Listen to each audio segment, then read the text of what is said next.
Okay, so God bless. This is the rationalization video of your Preboard 1. Now, without further ado, let's start right away with the first item.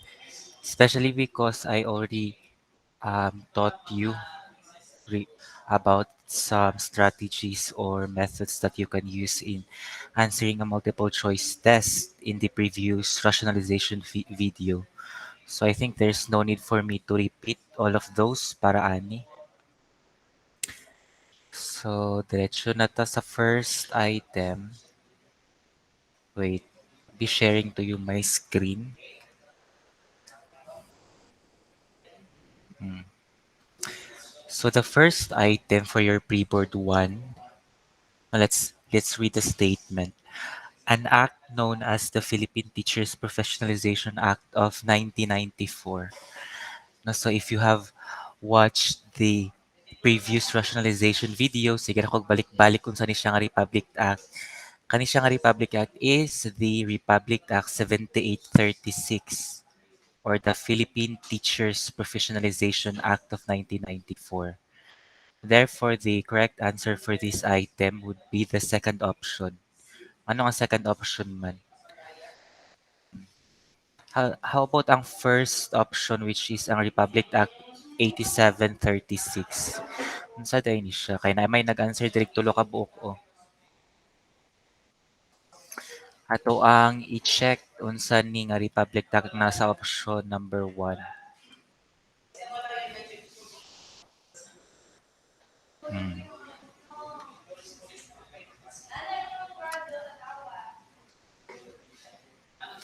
So the Republic Act number 8736 is an act granting the Franciscan Broadcasting Corporation a franchise to construct. So you see sa ang option number 1 for the information of everyone, katong tulo ka buka nag-answer aning option number 1, wala siya relationship sa Philippine Teachers Professionalization Act no of 1994. Therefore, this shouldn't be the correct answer. How about ang Republic Act 8980? Naisa ka buk nag-answer sa inyo ani. RA 8980. It is an act promulgating a comprehensive policy and a national system for early childhood care and development. No, basta ang pangutana related to ECCD or Early Childhood Care and Development na Republic Act, that's when you will answer Republic Act 8980. However, the question is on the Philippine Teachers Professionalization Act of 1994. And kana siya nga act again is ang Republic Act 7836. Now, if it has something to do with the professionalizations of our teachers in the country, it's either RA 7836 or Presidential Decree 1006. Okay, so that's why the correct answer for first item is RA 7836. Next, learning has taken place when a strong bond between stimulus and response is formed. This is based on the theory of A. Constructivism. Na nag-answer diri ko duha ka buka constructivism. Saan na constructivism? No, it's when we allow our students to explore, no, engage more in their own learning, no, and as a statement, we have two important variables ti anhi. We have the stimulus and the response. No, categorization. Hindi po ni siya categorization. Halata kaayo. We know how the definition of the word category, di ba? Or categorization. And it has nothing to do with stimulus and response. So obviously, option number 2 and option number 3, wala siya kinalaman sa stimulus and response being formed when um, sa process of the student learning. So therefore, the correct answer is the last option, which is ang connectionism. No, from Okay, the other options doesn't really make sense at all. So the correct answer for this item again is option number 4 or connectionism.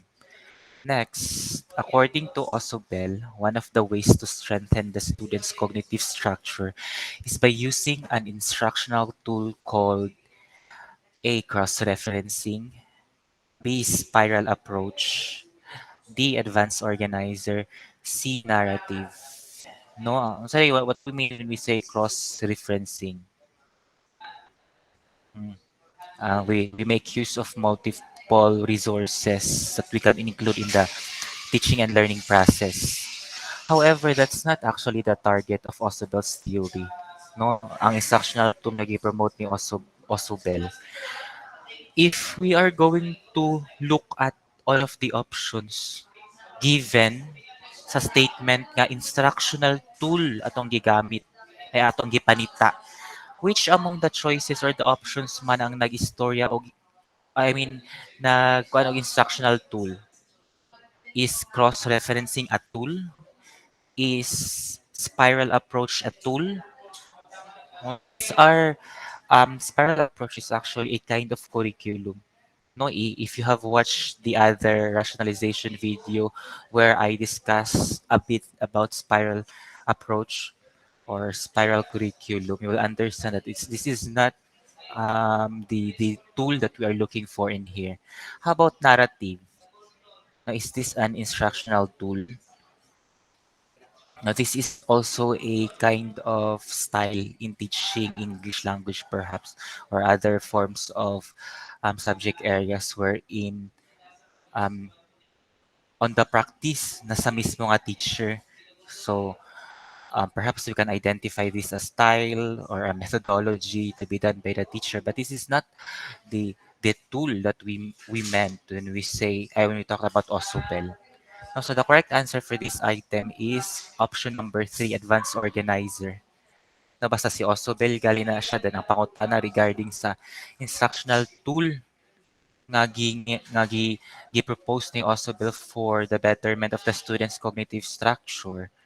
Dayon advanced organizer jud na, no? Basta kang Osobel.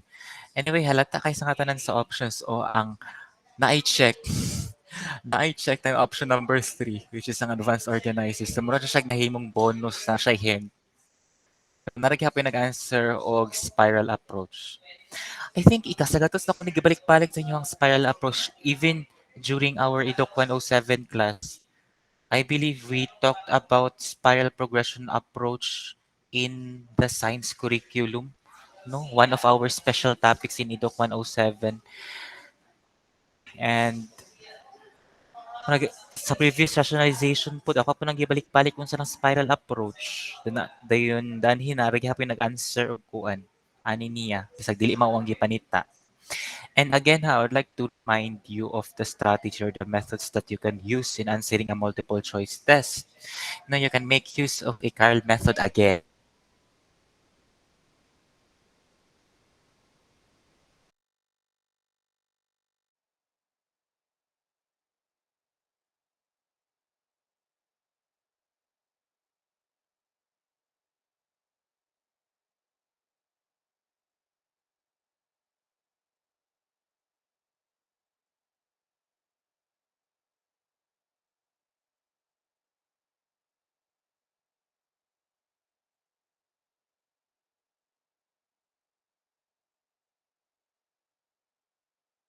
You you already have an idea what could be the possible answer for the question.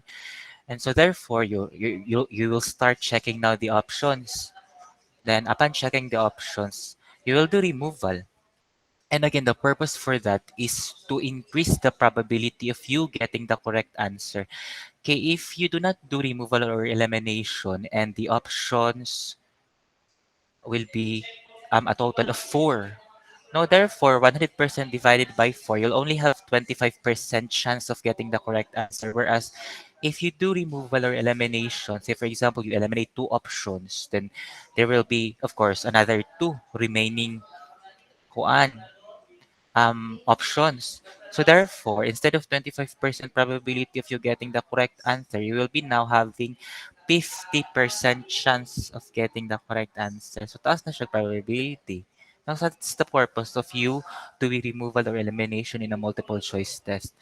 Again, the last step in the Carl method is the leverage, or you weigh the remaining options.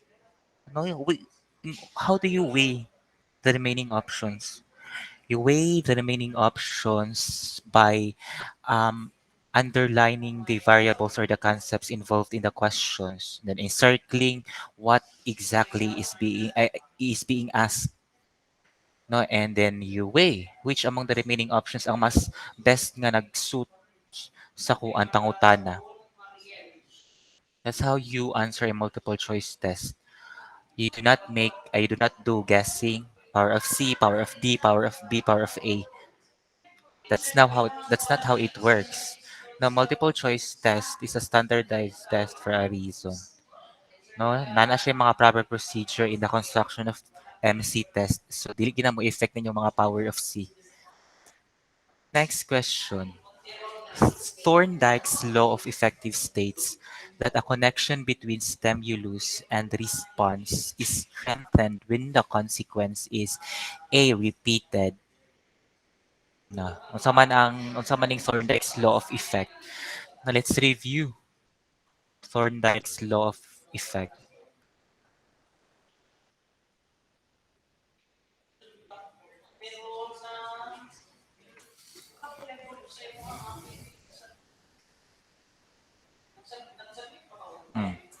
When satisfaction follows an association, it is more likely to be repeated. No, what do we mean in aning unsa may gigimean aning association diri nga term sa law of effect ni Thorndike? Nga if associate nato og positive kuan pod response ang nindot pod nga ginabot sa itong mga estudyante, no, sa man po'y mahitabo sa iyaha sa teaching and learning process. No, of course, positive po ang consequence nga mahitabo. O, diba? Because the student will keep on repeating their good performance inside the classroom if they are being reinforced with a positive attitude also by the teacher. I-praise baka sila intrinsically. So that is why the correct answer for this item is option number 4, positive. Kaya, naa siya yung mga check. Hala.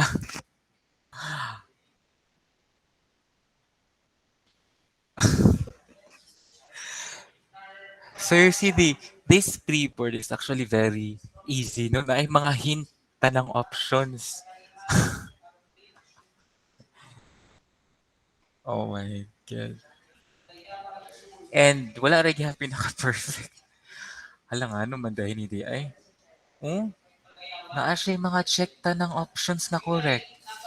Then narigid gihapoy lahi ang gipili nga answer. Ang ano man ni? Apo, okay, so again, that's the correct answer. Positive consequence from the positive reinforcement of our teachers. Next item. Wala na, lagi gihapoy check. Oh my God. Ay, ako na sa bulsa, ma. Thank you. Ako maguna tanig hati sa kong mama gani. Ah, lagi. So next item. Watson applied classical conditioning in his experiments, and the results showed that behavior is learned through stimulus-response associations, specifically the development of emotional responses to certain stimuli. This helps us in, no? Let's review first unsa nang kang Watson nga classical conditioning.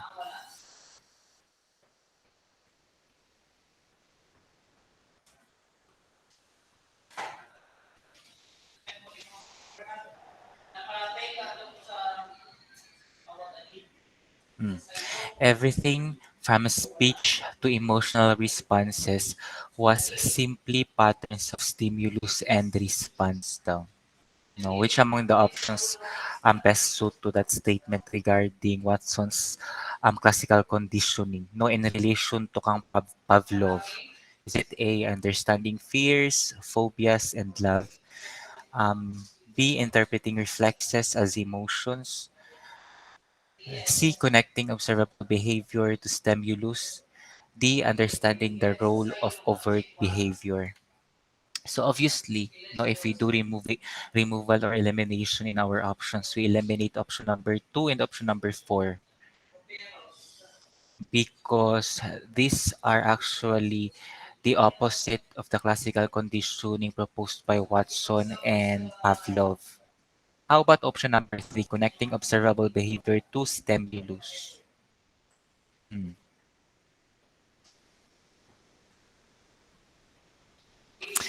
Ang option number three is actually the other way around. No, it should be connecting the received stimulus to the their actual behavior. No, dapat ingon na siya pagputa kay stimulus response man. Nakadepende sa stimulus ang behavior nga buhaton sa usa ka tawo according to Watson's applied classical conditioning. And option number three is actually again the opposite, no? So that's why the correct answer for this item is understanding fears, phobias, and love. No, say for example sa fear, perhaps they were able to experience nga say for example ang bata nag doon siya kutsilyo before din nasamad siya. No, so that's a form of a kuan. I mean, and as a response, dili na siya mo gunit og kutsilyo kay mahalok na siya masamad og usab. No, so that's a kuan, the behavior associated from the behavior as a response from a stimulus nga iyahang na experience tong iyang pagkasamad ni when nagamit siya og kutsilyo. No, so that is why the correct answer for this item is option number one, understanding fears, phobias, and love. No, unsa man na yung klase sa pagka-exam di ay nga naman din mga check ang correct answer. Sa muka.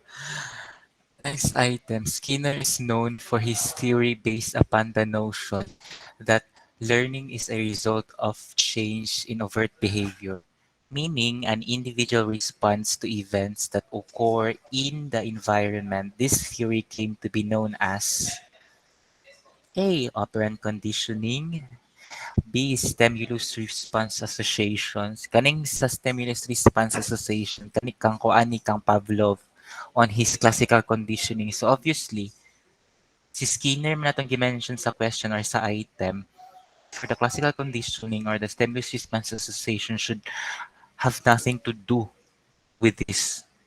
No, kay halata man kaayo nga dili ni ang kang Skinner, kang Pavlov man ni. So if we do elimination or removal, this should be the choice that's going to be eliminated first. Next is on classical conditioning. Now, the second and the third option actually are identical, no, in nature. Parehara sa gini. The classical conditioning also focuses on stimulus response associations, which is again not proposed by B.F. Skinner.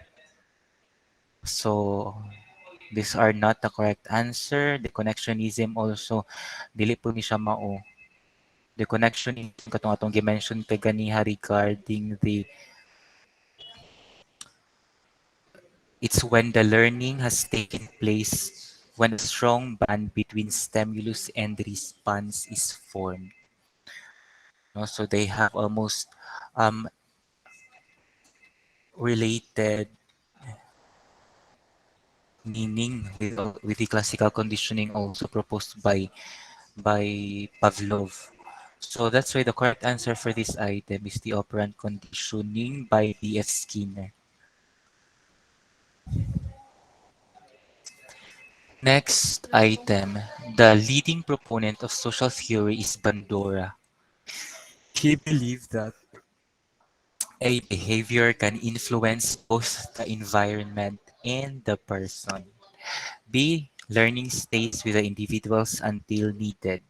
Mm, is that how learning takes place in the individual lives of humans? Letter C. Reinforcements influences cognitive processes. This ang option number three, yung statement is actually correct, but this is not included with Bandura's social learning theory because the content of Bandura's social learning theory talks about when people learn from one another such as by modeling. No, basta modeling gali, especially in the teaching and learning process. When mo na siyang i-practice sa teacher, si Bandura ang proponent ana because that's the content of his social learning theory. So that's why kaya ang kaning kuan bitaw kaning option number C, number three, kuan man ni siya kanang sa behaviorism, ano? If if need ang behavior sa bata, then reinforce na mo positive things also, intrinsic or extrinsically. If pati po ang performance sa bata ay sige po siya pabadlong sa classroom, um, mag negative reinforcement put ka to correct his behavior. No. So that's why the correct answer for this item would be option number four. People learn from one another such as by modeling. Muna siya again ang sulod sa social learning theory ni Bandora. Next item.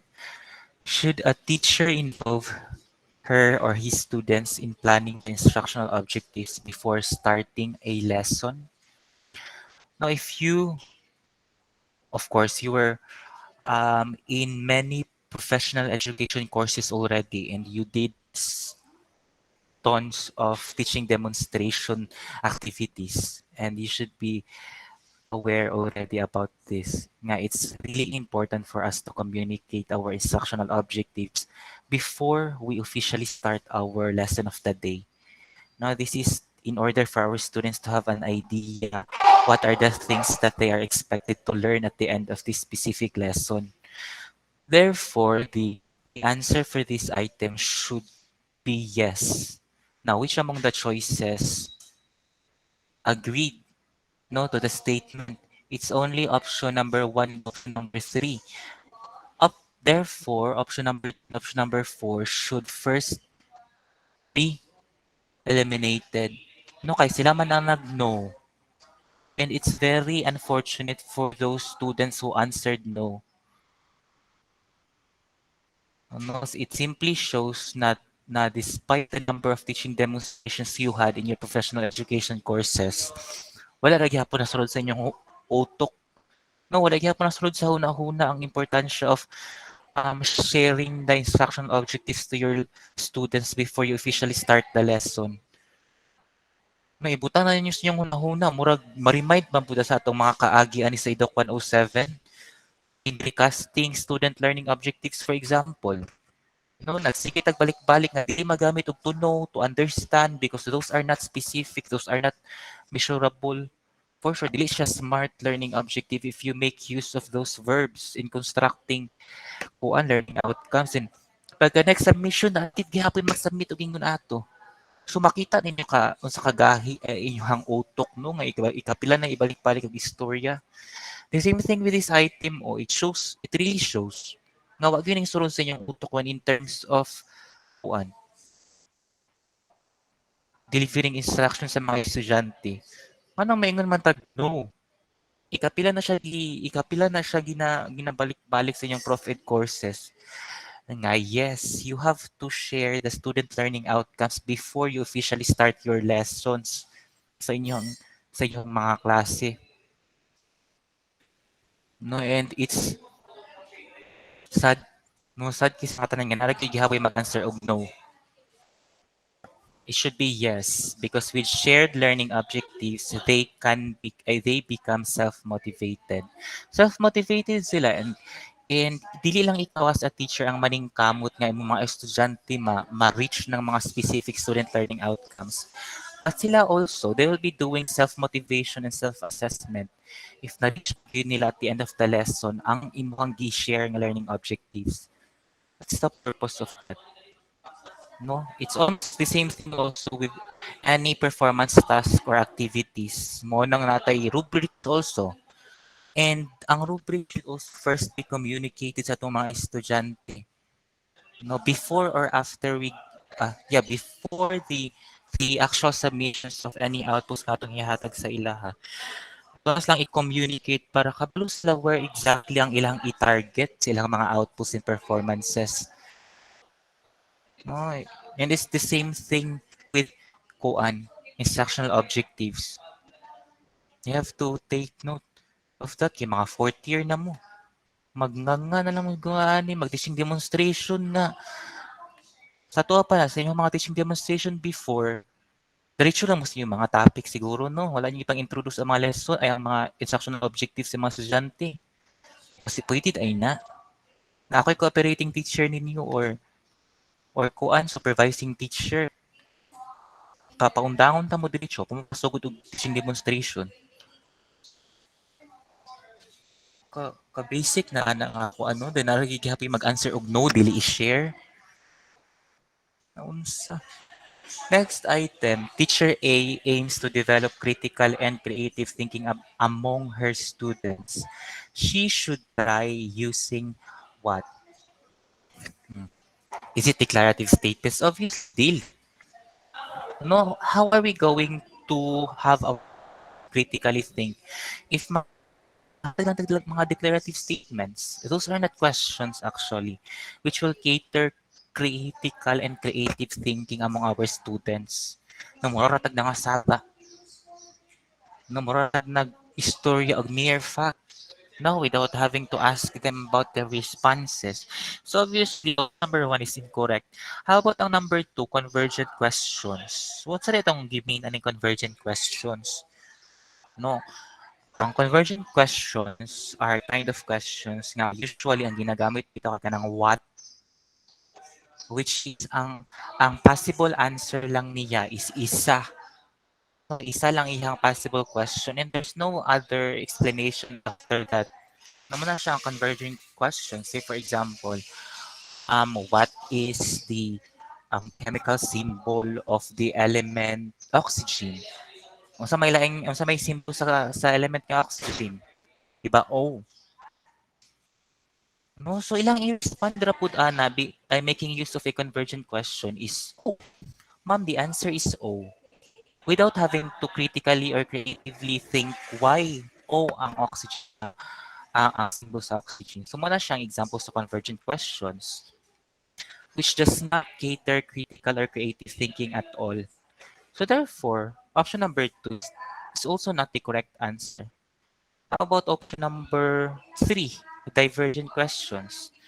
Namoni siya is the correct answer because ang nabilong nga mga klase sa pangutana sa divergent questions kanang mga why and how. No, if ikaw pangutan-on ka og questions nga o question nga nag-start og why is it that the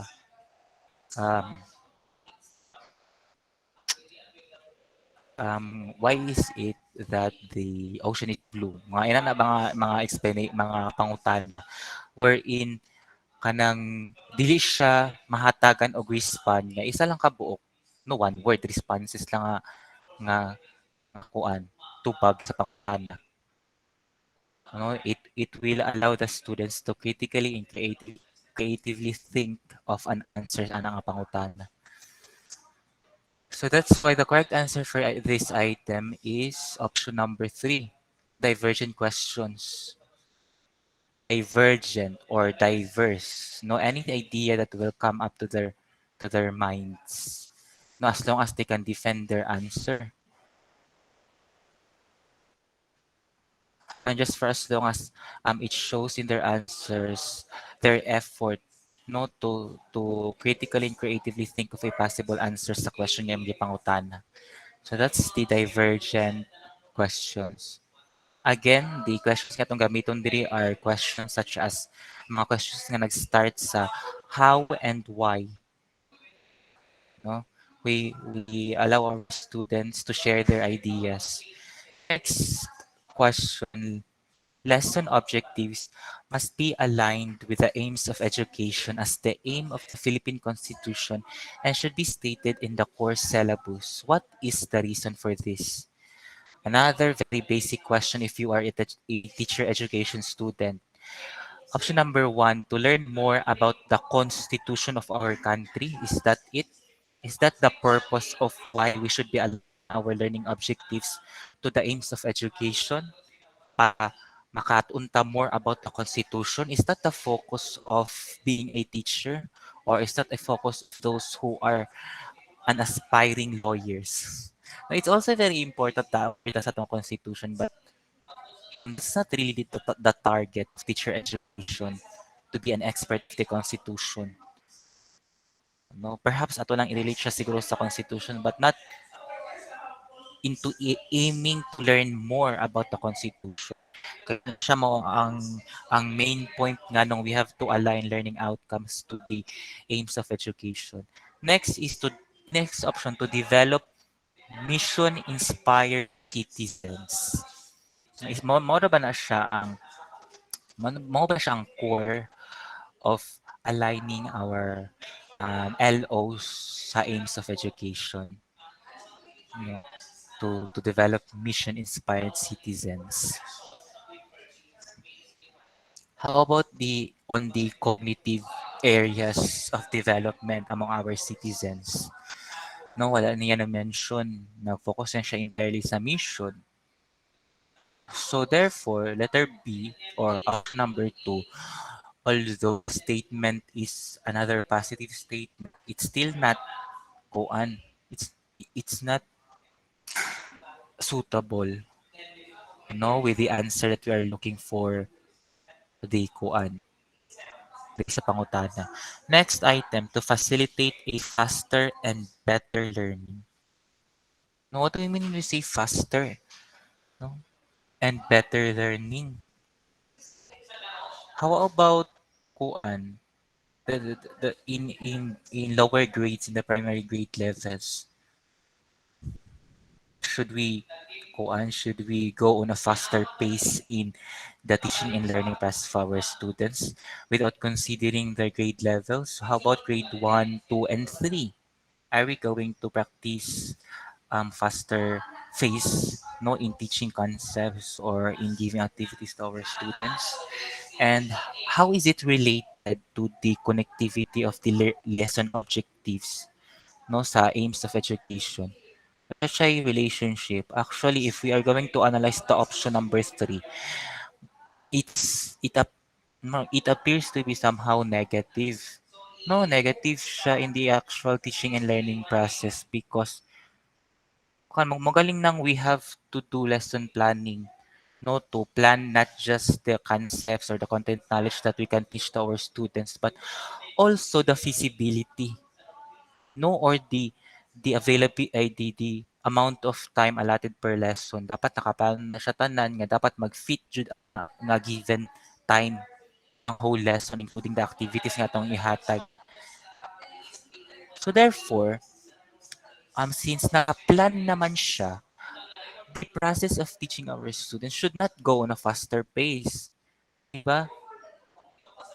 In fact, it's option number three that does not really go well with the questions. And it's very ironic because majority of you answered option number three. No, you have to be mindful that in the teaching and learning process, dili na effective ng kung adto ka og faster pace in teaching your students. Kay the lessons per time I mean per the in the allotted time per subject are well planned already. The activities that you can give, na mga time limitations. So, lagi point na imuhang buhaton going on a faster pace. So that's why the correct answer for this item is option number 4. Instill the ideas and goals of the country. Na mao na siyang the learning objectives nga ato ang ibutang sa atong mga lessons every day, especially on the affective domain nga learning objectives. Dara na to i i-ang ay i-anchor nato sa affective domain nato ang core Department of Education. We have makabansa, makatao, sa panata, makakalikasan, makadiyos. No, that's the part of the learning objectives wherein we give chance to our learners to prove themselves nga of their kuan patriotism towards our country, no, or loyalty towards our country.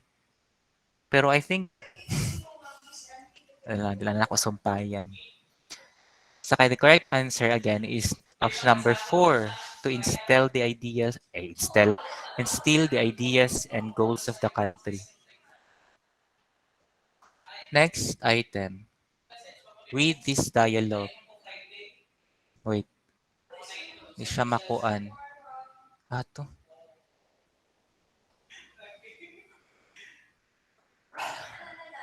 Okay, there are, if it was, if picture manggod ang gibutang, dili siya mo appear sa summary. Tara, read this dialogue. Ugma pa ni mo loading.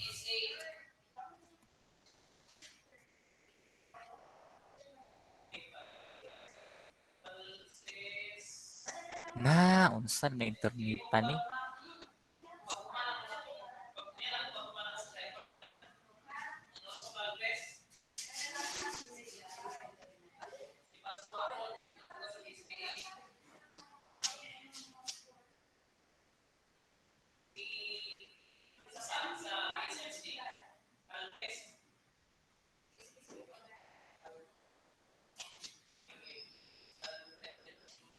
Ay, naunsa na ang internet.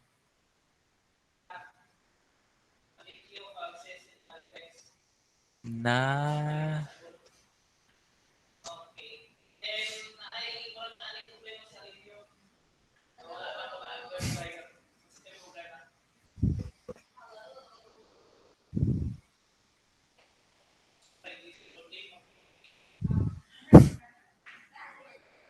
kasi we're having a problem with the internet connection.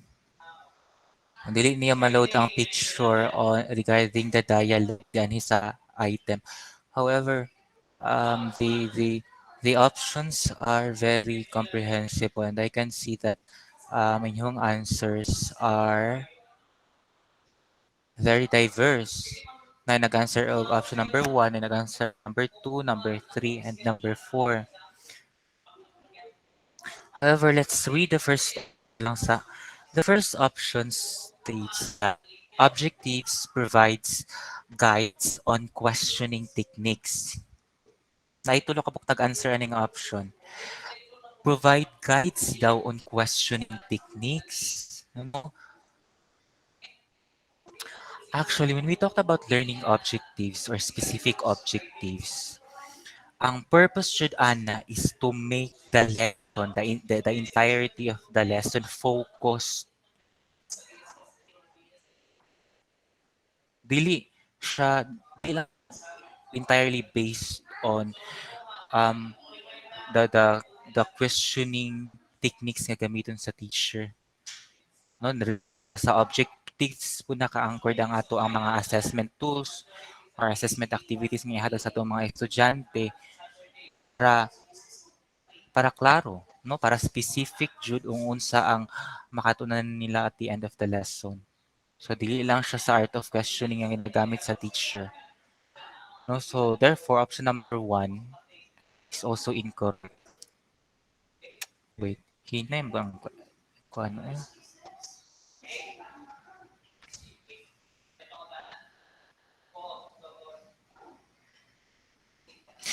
Because the part of the lesson that should be used by the teacher as the guide in her questioning techniques sa mga estudyante should not be the objectives, no, but the main lesson or the main content nga i-introduce niyo sa mga estudyante.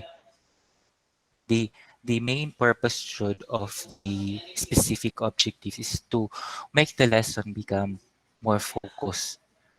How do we make sure nga focused ang ato ang entire lesson sa ato ang gibuhat nga objectives? Now, that's by making sure also the assessment tools, no, or the assessment tests that we have before, during, and after the lesson, no, are still anchored sa ato ang objectives nga gibuhat. No? So that's why the correct answer for this item is option number 2. With specific objectives, the lesson becomes more focused. Next item. Instructional objectives in the affective domain includes receiving, responding, valuing, and the highest level is A. Acceptance of preference. B. Selective attention. C. Sequence or feelings of satisfaction. And D. Conceptualization of a value system. No, why not acceptance or preference? Kaning acceptance or preference is actually so the first level of the affective domain, no, which is on receiving. Ang option number 2 on selective attention, no, it appears negative. No, negative siya in the construction of an affective domain because it should be the opposite. No, the opposite kind of attention that we should be giving. And so therefore, this is not what we're looking for. This is not the highest level, no, of instructional objectives in the affective domain. Number 3 options, sequence or feelings of satisfaction. Mm. Kaning sequence or feelings of satisfaction actually belongs to kuan, no, valuing. So therefore, the correct answer for this item is on the conceptualization of a value system.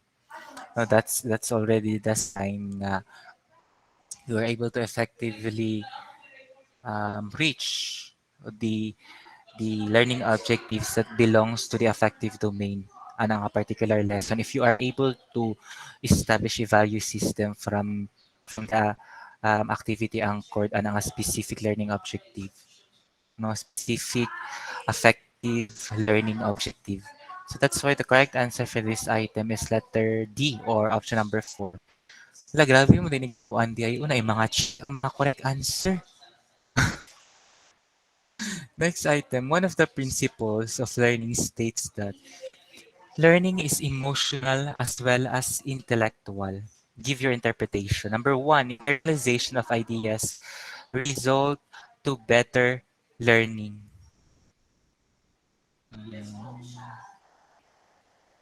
Mm. Murag, ang option number 1, di ba,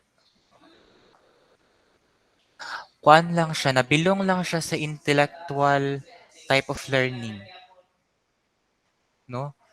Okay, what do we mean when we say internalization of ideas? No, we do necessary things that we have in order for us to make sure that the concepts that we are learning inside the classroom are being stored in our long-term memory. Could it be in a form of an activity, an individual activity, a group activity that we give to our students in making sure na internalize yun nila ang idea nga atong ihatag. But it does not it does not touch more on the affective side of our students, which is on the emotional learning also. Okay, we have many strategies man as a teacher in order for us to make sure na ma-internalize just to mga estudyante ang ang ideas. However, does not suit well with the statement given sa atong pangutana. Next item, teachers should appeal to their students' acquisition of ideas. Still on the intellectual type of learning, intellectual type of strategy that we can use as teachers. No, and one example for this is on the use of the KWL chart. No, we will identify the prior knowledge of our students, what are the things that they wanted to learn. That's a form of appealing to their koan, to their prior ideas and ideas that they wanted to learn more. However, it still does not touch down to their emotional type of learning that they have. No, it's still on the intellectual side of learning ra gihapon. How about ang option number 4? Teachers must draw the learner's ideas and skills. Very manaragyapon siya sa intellectual side, no? The application of the content knowledge that they acquired, that they learn inside the classroom, no, still does not touch down the affective domain or the affective area of the lesson. So therefore, the correct answer is option number 3. Learning is maximized if feelings and thoughts are in harmony. So you see, it's very kuan. It was really emphasized the emotional learning and the intellectual learning of any student. Their feelings, considering their feelings inside the class, in the classroom at the same time their ideas, no, their thoughts about their lessons. So the correct answer would be option number 3. Next item, Miss Reyes observed that one of her students excels in activities requiring strength, speed, flexibility, balance, and hand-eye coordination. According to Howard Gardner, such natural intelligence can be identified as what? Take note of the variables, no, the key ideas that we have in the question. We have strength, speed, flexibility, balance, and hand-eye coordination. So among the choices, no, ahakanik siya nga mga keywords or variables mas nabilong according to Howard Gardner. Howard Gardner. And when we talk about Howard Gardner, unsa man natong ma-associate aning nga tawhana, 'di ba? Si Howard Gardner is the proponent of the multiple intelligences. What are those multiple intelligences? We have verbal logical intelligence, interpersonal intelligence, intrapersonal intelligence, verbal linguistic intelligence, bodily kinesthetic intelligence. Basta si Howard Gardner, multiple intelligences yun na ang iyang gi-propose. No? Siya ang proponent, anak. Pero sa among the multiple intelligences, maning na belong if our students are kuan flexible, are having um great amount of strength, speed, no, na eye coordination. Is it verbal, logical, no, or verbal logical intelligence? No, nag-mention ba di anhi kanang verbal and non-verbal communication skills among our students? Wala man, di ba? So obviously, this is not the correct answer. Ang interpersonal po, option number 3. So what do we mean when we say interpersonal? No? Talks about our ability to deal with other people, not to effectively communicate with other people, no, and dealing with them. That's why it's called interpersonal, no, from yourself towards other people. And in the statement, may nag-mention diyan yung socialization, dealing with other people, communication. No, wala man. So how about the verbal linguistic? May gi-mention po di anhing na one of her students nag-excel sa kung ano, sa language areas. So obviously, the correct answer for this item is ang bodily kinesthetic. Nag-talk siya about physical strength, speed, flexibility sa lawas. Next item. Learning styles refer to the preferred way an individual processes information. Classify a student who learns best through verbal lectures, discussions, talking things through, and listening to what others have to say. Take note, listening to what others have to say. No, so if it includes ingon ana nga learning style, anang mas madali siya makakat-on if maminaw lang siya sa discussion, sa lecture, or any kuan kanang istorya nga way sa pagpasa sa information. Unsa na siya nga klase sa kuan? No, unsa man nga sense ang nagamit ana niya? Is it um sense of taste, sense of smell, no sense of sight, no, or sense of kuan hearing, no. Is it option number one, isa siya ka visual learner?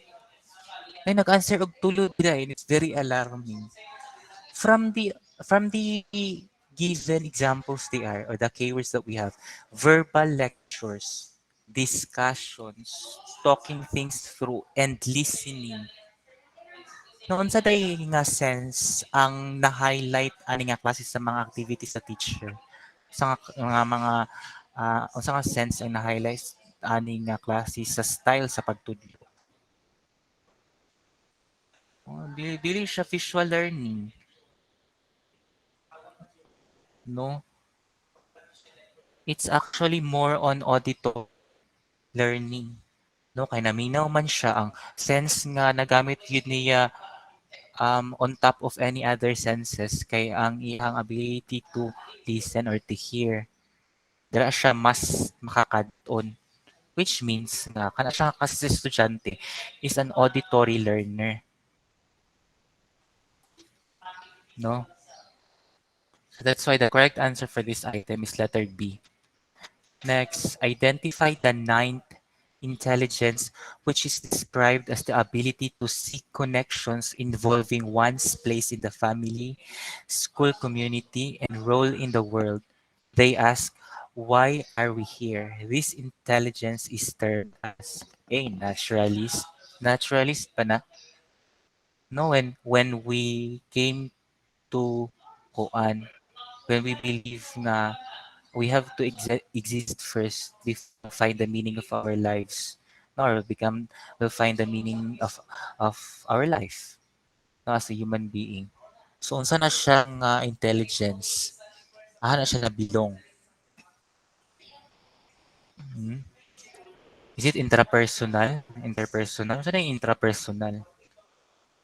No, ang sa intrapersonal is diri na siya nabilong ang ato ang ability to deal with ourselves, no, to our ability to deal with our physical state and emotional state, no, as a human being, no. Diri mo sulod imuhang kuan ways of taking good care of yourself both physically and emotionally. If wala kay atiman sa imong kaugalingon, then you do not possess this kind of intelligence. Ka na possess og intrapersonal intelligence. So therefore, the correct answer for this item would be option number 4 on existentialism. No, we ask why are we here? No, and we seek connection among the people, the communities that we belong. In order for us to find the purpose of our lives, we have to leave it first. No. Next item. Children with sub-average intelligence and deficits in adaptive behavior experience difficulty in managing daily activities and in conducting themselves appropriately in social situations, are diagnosed to be suffering from kind of disability called a mental retardation, the attention deficit disorder,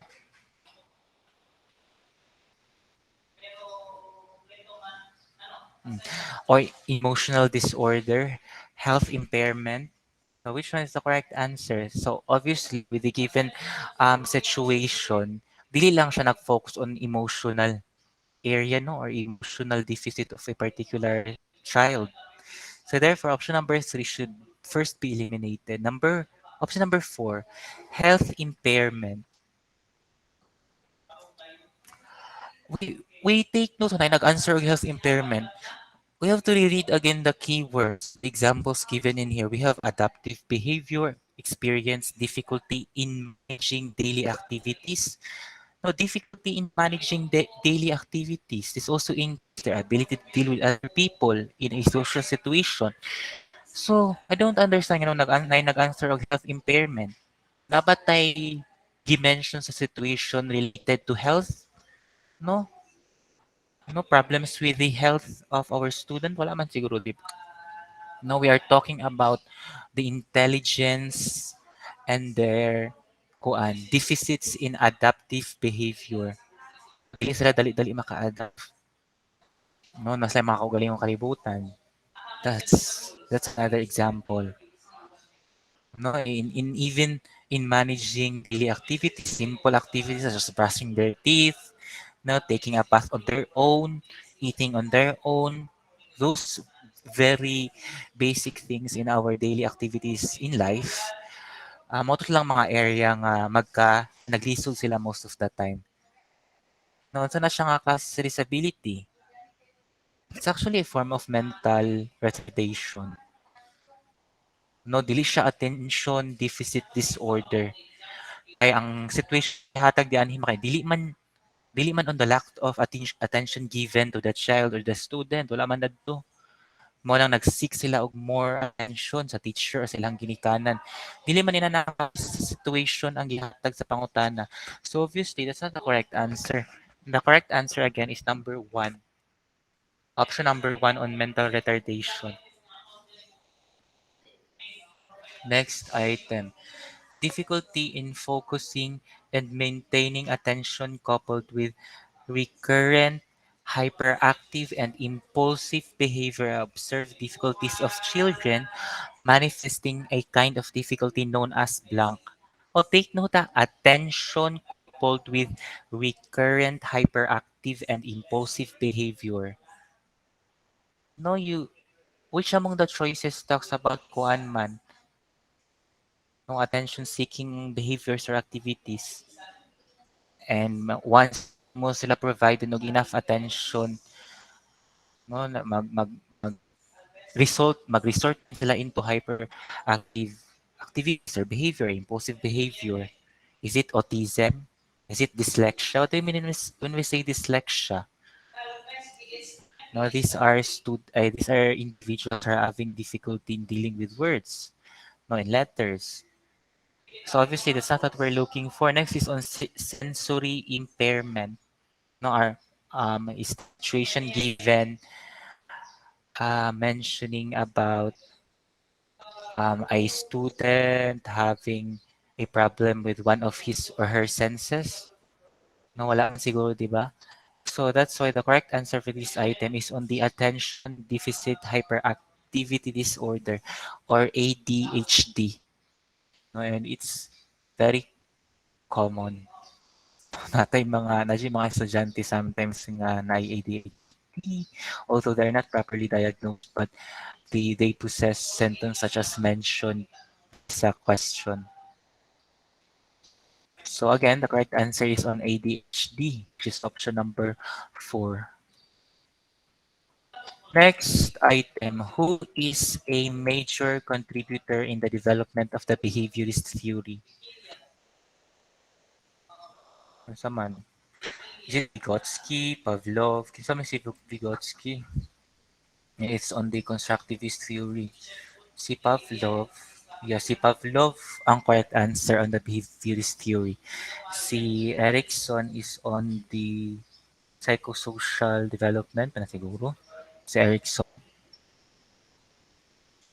Yeah, so the correct answer for this item is Pavlov on his classical conditioning. Wait, let me double check. Pavlov conditioning. Yeah, so it's Pavlov sa iyahang classical conditioning.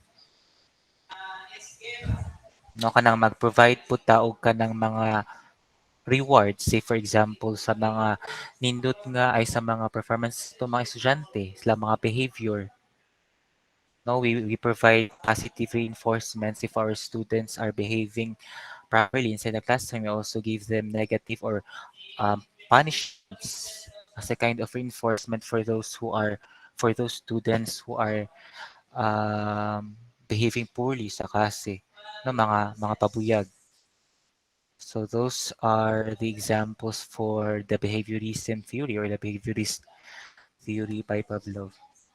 Next is on Erikson was influenced by Sigmund Freud and came up with a theory which serves as a basis for analyzing personality and development to help. Yeah. Ay, actually, ang answer ani ako nang na-mention sa previous nga item mo on Kang Erikson on his psychosocial development theory. So obviously, ang that is sa next item, the correct answer for this is option number. Si Erickson is the proponent of the psychosocial theory, a psychosocial development theory. So that's why it's option number 4. Next is according to Dewey, teachers should make significant analysis of their own actions, decisions, and successes or failures in teaching daily lessons. This activity is indicative of their ability to employ a assessment agenda. Take note of one of the keyword significant analysis of their own actions. No, their own actions. When we say assessment agenda, ano nili mo ni siya mao ang kuan, correct answer?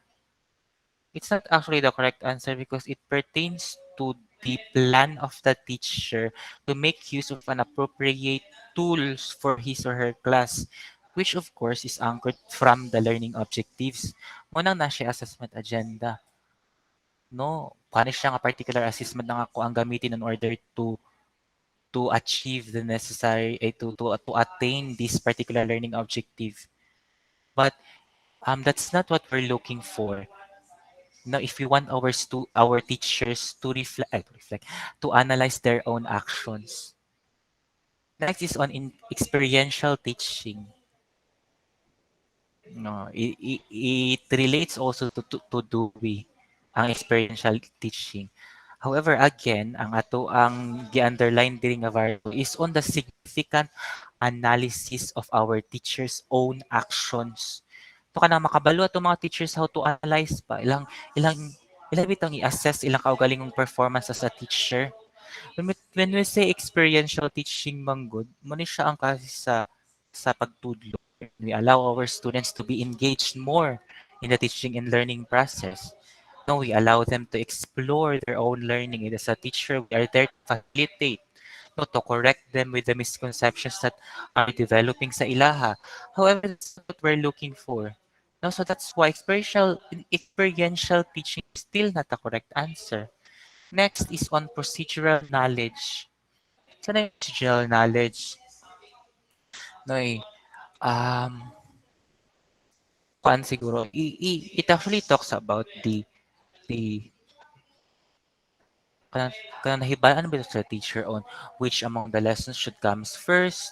Say for example, the before he'll be introducing the lesson of the dish, be sharing first the learning objectives, then after sharing the learning objectives, um, he'll do motivation, the procedural bit of the actual teaching and learning process.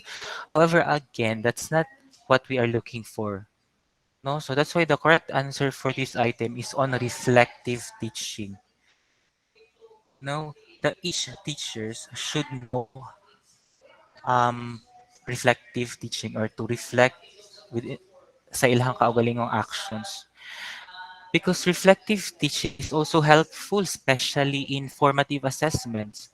Kaya sa formative assessments man, dara na bilong ato ang dara man makita sa teacher ang if there should be modifications nga iyahang buhaton sa pagtudlo or sa iyahang teaching practices nga ginagamit sa klase.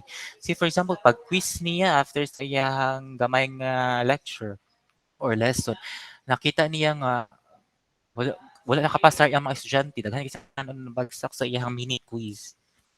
So unsa may tendency nga buhaton ni teacher na being a teacher that practices reflective teaching? No, is she or he going to continue the same method sa iyang mga mosunod pa nga mga klase or mga lessons? Gamit the same strategy lang ba or method iyang gamiton sa pagtudlo? Of course not. No, kay naka-reflect naman siya, na-assess naman niya iyang kaugalingong teaching strategy. Perhaps dili siya effective para ani nga set sa mga estudyante. So I'll have to modify this na kung i-improve ako ang teaching methodology kay dili man siya effective. Now that's a kind of reflective teaching because dili bati siya kung kuan kabalo na ka nga dili effective imong strategy or methodology sa pagtudlo din. Mao ray gihapon imong gamiton the next time na mag-introduce kag another lesson. So that's why the correct answer for this item is reflective teaching. Next, what is one advantage of using the project method in science teaching? No. Okay, common na siya sa science courses, no? Sa science subject areas ang project method. Option number one, it tests the student manipulative skill. Manipulative skill? No, manipulating projects, something like that. No, manipulating the materials that they can use in making that particular project. Number two, it requires students to present in concrete form how a principle works. Number three, it requires assistance of experts on the subject. Hmm?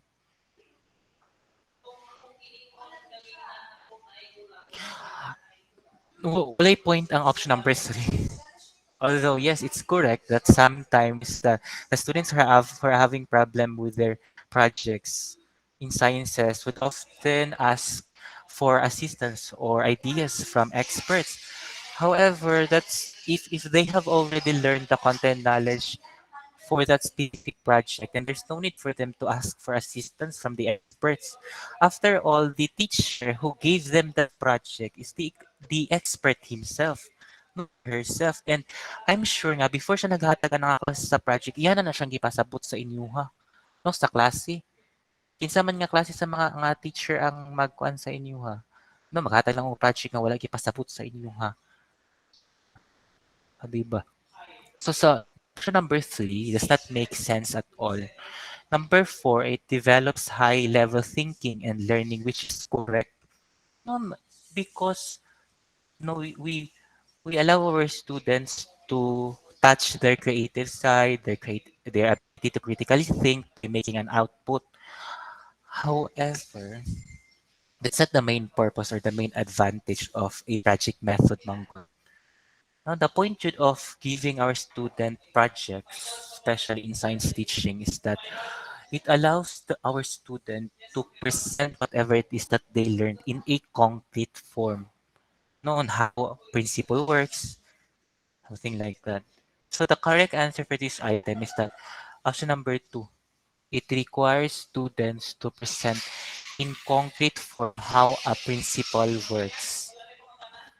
And it's much more applicable in science, especially on laboratory works and activities in chemistry, for example. Next, it is an approach that makes students think about their thinking. No, so if you've been I'm sure of course, you've been into many professional education courses and murag, murag nabungol na siguro mo aning statement nga, think about their thinking. No? So that's why the correct answer for this item is metacognitive.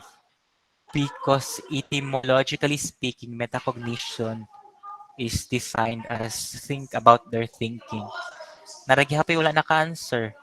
Nagibalik-balik ni siya. Kapila ni siya gibalik-balik sa mga prof-ed courses actually kaning metacognition or metacognitive. So that's why the correct answer again is letter C. Next item. I like to show how a close representation of the size and shape of the Earth and its location in the entire solar system. What is the best instructional aid? No, if gusto niyo, if the student wanted to kanang estimate or kanang ana a clear makakita og clear manifestation on the location of any entity that belongs to the solar system, what's the best instructional aid that we should be using? Is it picture? No. Kalimitan sa pictures are, of course, pictures are two-dimensionals. Or will only be able to see one dimension. Ay, wait, two dimensions. No, delete the exact probable distance of this particular planet to the other. No, how about realia? No, let's review unsa ng realia.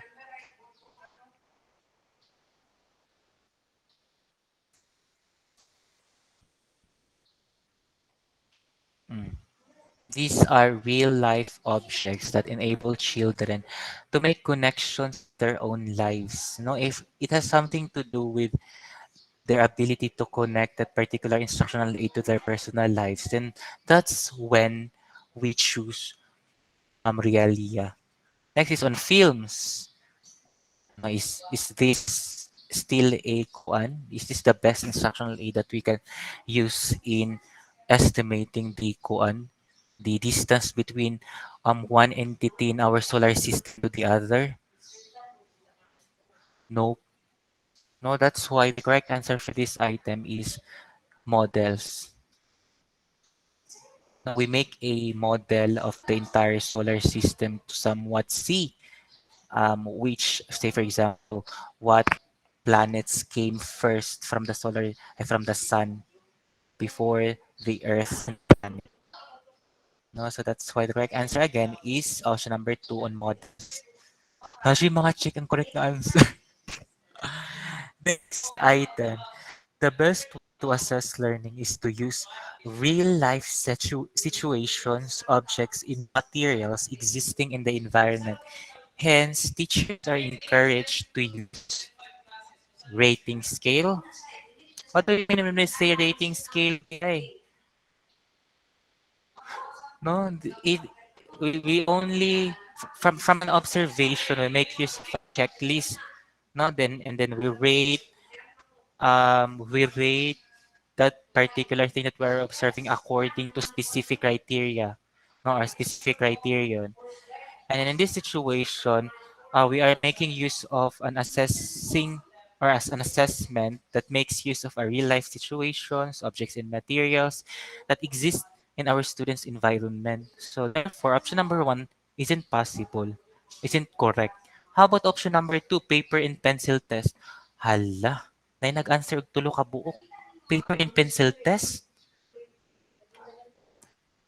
It is the kind of assessment that evaluates our students' ability to deal with the real life situations.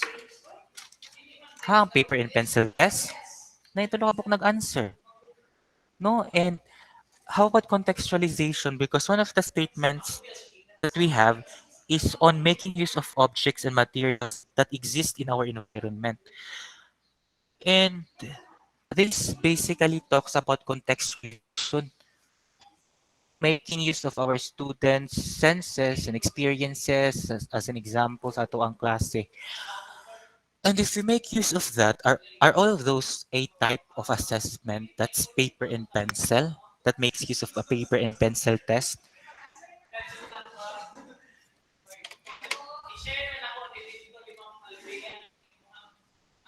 Sa rin yung mga paper and pencil test. Mao ni siya din na mosulod ang um, mga anything outside performance tasks no or performance activities.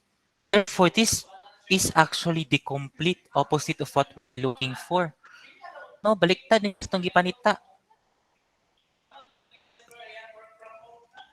Option number four, authentic assessment.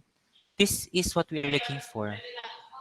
No, if we are able as a teacher, if we are able to connect our lessons to our students' real life experiences, no, or we relate our lessons or examples the to something or to objects or materials that our students were able to see, no, sa ilahang life personally.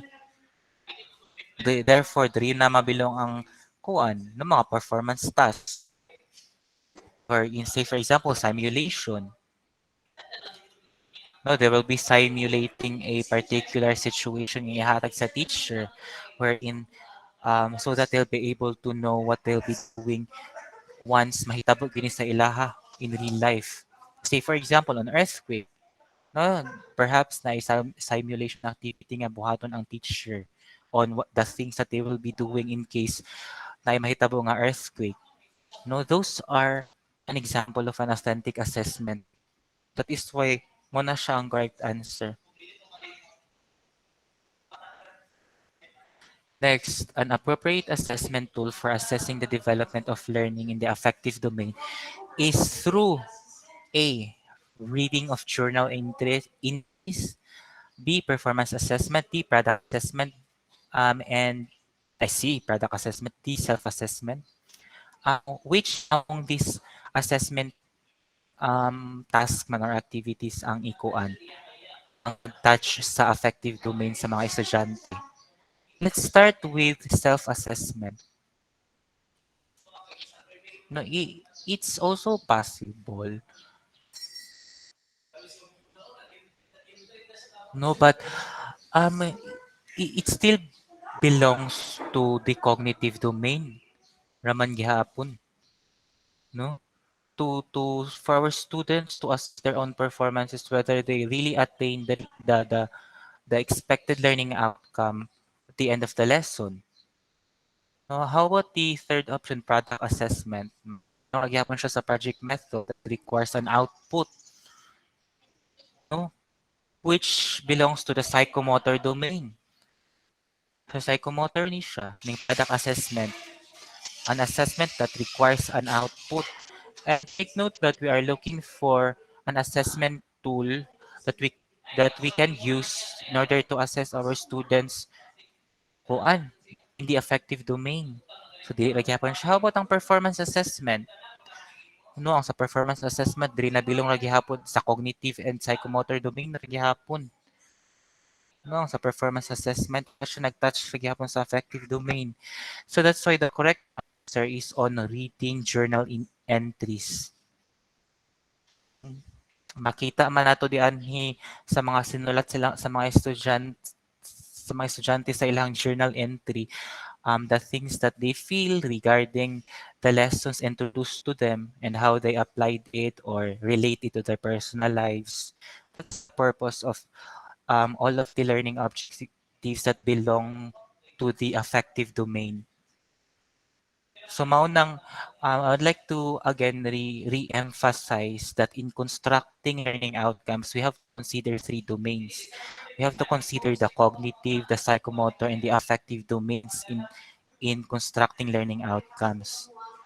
Kaya importante man matouch nato ang cognitive side sa itong mga estudyante, ang psychomotor side in a form of like of an activity that caters creativity, as well as on the emotional area of our students. No, that's the purpose of making an effective domain learning objective. Next item. The theme of Vygotsky's sociocultural theory emphasizes the role of appropriate assistance given by the teacher to accomplish a task. Such help enables the child to move from the zone of actual development to a zone of proximal development, such as assistance is termed unsa man. Unsa man ang classes assistance when we help our students um, move no from one zone to the other. No, we assess that kind of assistance nga atong ihatag sa itong mga estudyante. Is it a competency technique? So many competency technique ato gimin ani nga option doesn't make sense. No, sa competency technique. No, we allow our students, we teach our students how to deal with the competency set for every lesson. No, next is on active participation, collaboration. So the other two options, the other last two options does not make sense at all because the correct answer for this item is on scaffolding. No, this is the assistance that the term for the assistance may hatag sa teach in order for the students to move from the zone of actual development to the zone of proximal development. That's in Vygotsky's social cultural theory.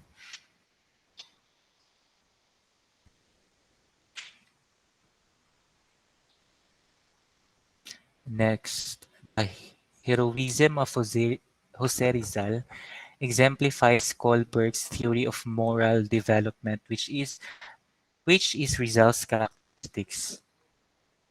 Take note ha, theory of moral development ni Kohlberg. Kohlberg. Is it option number 2? He believes laws that are wrong can be changed. No, no, if we analyze the statement, sakto po siya. Ano po siya yung point? No, if we identify a particular law to be something that goes against the standards of our community, we can make modification or changes from that. No, mo galit ng in our Republic Acts also or say for example Presidential Decree 1006, it was there are certain sections that to nga gi-modify and they came up with the Republic Act 7836. No, that's an example. However, sa Colbert's theory of moral development, that's not what we are looking for. If we are going to connect it with Jose Rizal's heroic act in our history. Next option, he gives importance to what people will think or say.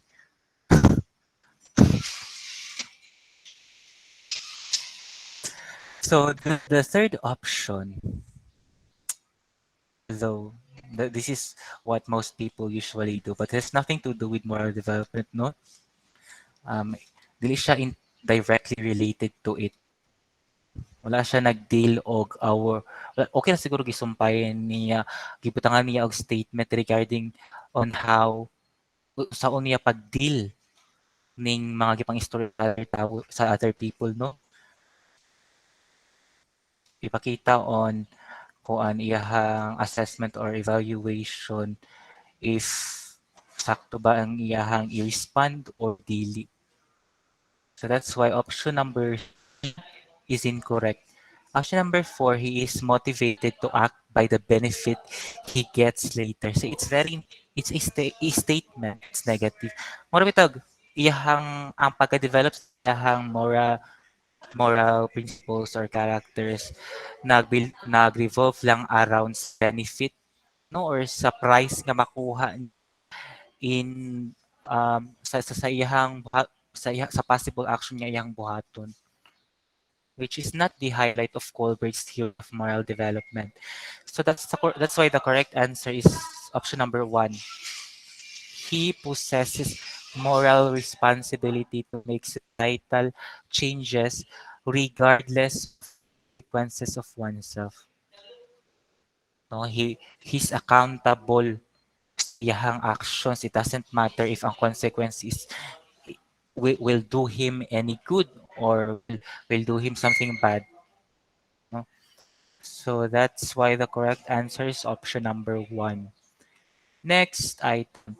A left brain dominant individual is portrayed as one who is analytic, linear, and responds to logic. A right brain is viewed as a first option, one who prefers to begin with details leading to a generalization. Mura siyag inductive. Details, yeah, inductive method, no? Which is not what we're looking for. We talked about the right side of our brain. Next is on verbal, impulsive, and learns sequentially. Nope. Dili ra gihapon siya. Kay take bilong ra gihapon na siya sa left side, which is on the analytic, linear, and on the logical side of our brain. Next option, global, holistic, and response to emotions. No, so anything in relation or related to our emotional activities or emotional functions, wala siya ang sa right brain.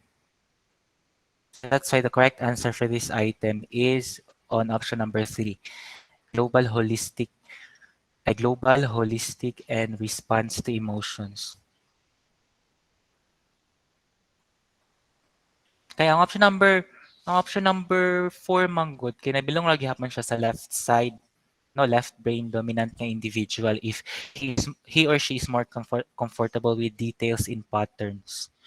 No, related ra gihapon siya sa analogies to to do analytic activities, no? So that's why the correct answer again is letter C or option number 3. Mura ni siya ang nabilong sa right side sa brain ng mga classes activities. Next, how can a teacher help students with different learning and thinking styles to continue to learn more effectively? Option number one, allow sufficient time for processing different types of information. No, wait.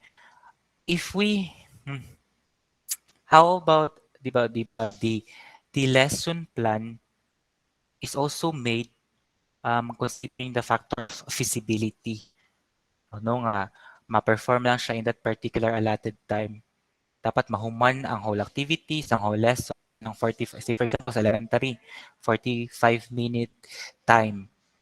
So there's this allowing for a more than kuan. Tagay pa nato sa extension anang nga specific time alat. Bro, dili na siya mao. Next is provide a general overview of the lesson.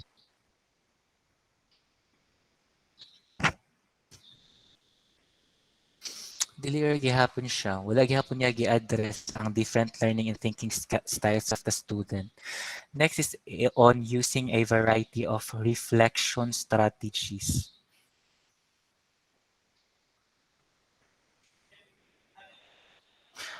If we give many activities that will cater our students' ability to reflect upon their own performances, wala ra gyapon siya nag-touch sa ato ang target, no, which is on helping our students in their diversity in terms of their learning styles and thinking styles, learning and thinking skills. Diba? If mag-focus lang ta sa klase-klase nga reflective strategies or reflection strategies nga atong gamiton para sa ilaha. How about last option?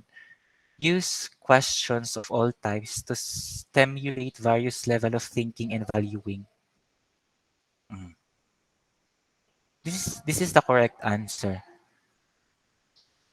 No, kay by making use of the art of questioning, making use of especially divergent questions, we'll be able to have our students kuan exercise creative and critical thinking.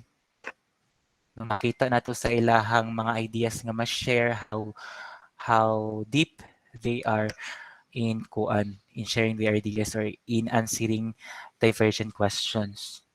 So that's why the correct answer for this item is option number 4. Next, students possessing interpersonal intelligence according to Gardner learn through dominant involvement in a interaction with their environment. Take note how we are pertaining to the kind of intelligence that talks about intrapersonal, no, our ability to deal with ourselves, both physically and emotionally. Ano? Ahaman diri which among the options pa nag-talked about intrapersonal activities? Is it option number 1, interaction with our environment? I believe option number 1 talks about interpersonal intelligence. No, our ability to deal with other people, our ability to deal with our environment. Kaya nabilong na siya sa kuan ato ang interpersonal intelligence. How about number 2? Option number 2, feeling, attitudes, and values. No, when we talk about feelings, no, itong mga gibati, ano ba? Attitudes, and ito ang mga personal values as an individual. So all of this came within ourselves. Now, if we know how to deal with ourselves, if we know how to deal with our own emotions and feelings, and we have a firm value of what we believed in, now we are intelligent intrapersonally. So that's why the correct answer for this item is option number 2. How about number 3, DI? Reasoning and problem solving skills. Kung saan siya ang intelligence na bilong? No, nabilong ni siya sa tungkol sa logical intelligence. Nabilong siya sa mathematical logical intelligence. How about ang interaction with others o interpersonal ra gihapon ni? No, interpersonal intelligence ra gihapon ang option number 4. together with option number one. So that's why the best answer for this is option number two. Okay. Next item. A key concept in Kuhlman's purposive behaviorism is learning is always purposive and goal-oriented. He believed that individuals do more than respond to stimuli. This means that A. Individual responses are holistic and adaptive. Two, they act on changing conditions, not merely respond to stimuli. Mm, mm. So, bawat pasabot ani sa ato ang statement naka-anchored sa purpose o sa goal. No, ang klase sa learning nga ihatag nato sa atong mga estudyante according to Tolman's purposive behaviorism. Third, there are variables that are determinants of behavior. So, mura ra gyud nag-istorya ani sa stimuli. No, mura ra gyapon tag basically nag-respond sa stimuli available. So, this is not the correct answer. Next is on reinforcement is not essential in learning. Mm, no, reinforcement is actually essential to learning. No way. We give reinforcements to our students um, good performances inside the classroom. No, we also give reinforcements for those who are performing poorly sa klase. So that's why the correct answer for this item is number one. Individual responses are holistic and adaptive. Hmm. Kay, take note that the purpose of learning, Jude, is on catering our students' diverse learning needs, no learning styles.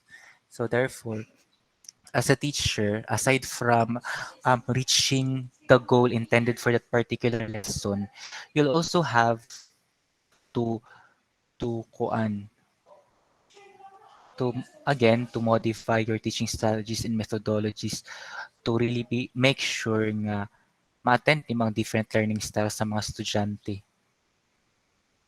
Kaya for sure, if yung mga learning style, teaching style or teaching practices na ginabuhat isn't effective, then do you think nga ma-achieve sa mga estudyante ang intended learning outcome at the end of the lesson?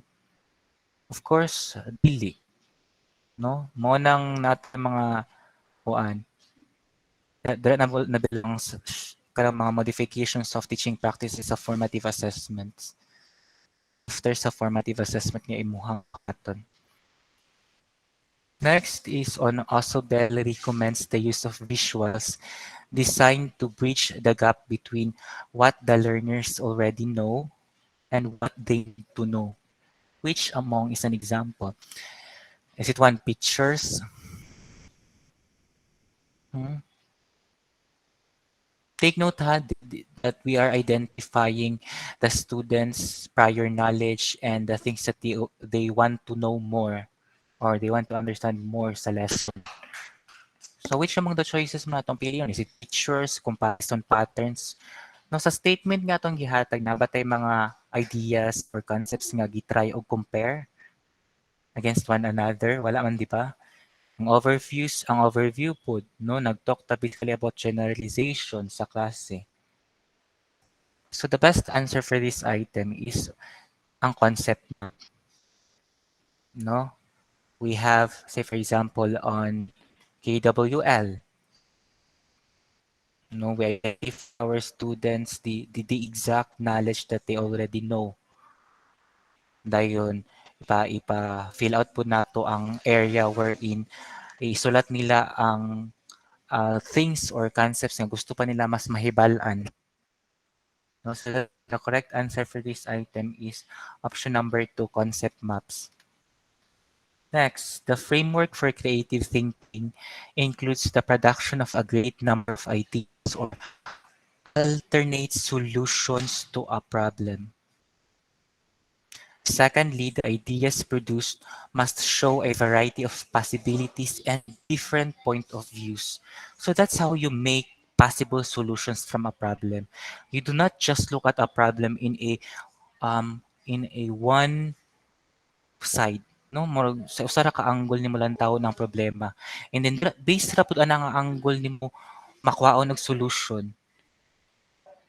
No, how about mali ang solution nga imong makuha, no, or imong ma-conceptualize, pero gihapon nimo ma-solve ang problem. No, so the purpose of having a framework for creative thinking is to look at the problem in a multiple perspective. No, together, they are considered effective in developing creativity among students. What does the framework include? No, wala yung answer diyan. No, wala siya yung answer. Nakabutang, so I'll be adding additional points sa inyong score. And next, as options, problem solving and enhancing. Is it the correct answer? So, meaning we say enhancing. What do we enhance? No, the solutions that we provide. No, but then again, we have to make sure that there should be a variety, no, a variety of approaches and strategies that we use, given that we approach the problem from a multiple perspective. So therefore, option number one is incorrect. How about option number two, variety and strategy? Hmm.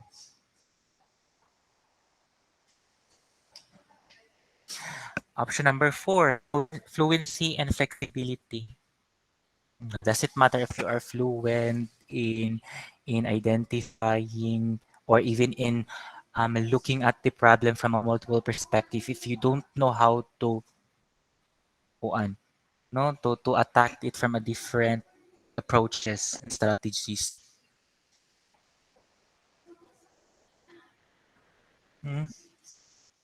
So that's why the correct answer for this item is option number three, different approaches and strategies.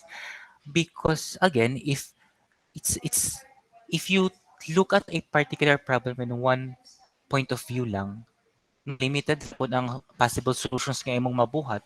Whereas if you take a look at a problem from multiple perspective, you'll be able to develop different also and strategies on how to deal with it, on how to make solutions or possible solutions, ana. So that's why the correct answer is option number three. Next item, the process of problem solving and learning are highly unique and individual. This principle means, nasabot pasabot ano yun we say, highly unique and individual. Is it number one, students can adapt alternative problem solving models. Marag, opposite siya sa idea nga unique and individual siya kay ang idea sa student is based no sa kung ano on how sa iyang ability to adapt no with other methods used in problem solving. Wala siya nakadevelop og iyang kaugaling idea on how to attack a particular problem. No, so therefore dili siya individual, dili siya unique, no, as was stated in the question. So therefore option number one is incorrect. Number two, students can modify their own personal styles. Marshag, somewhat um, acceptable siya.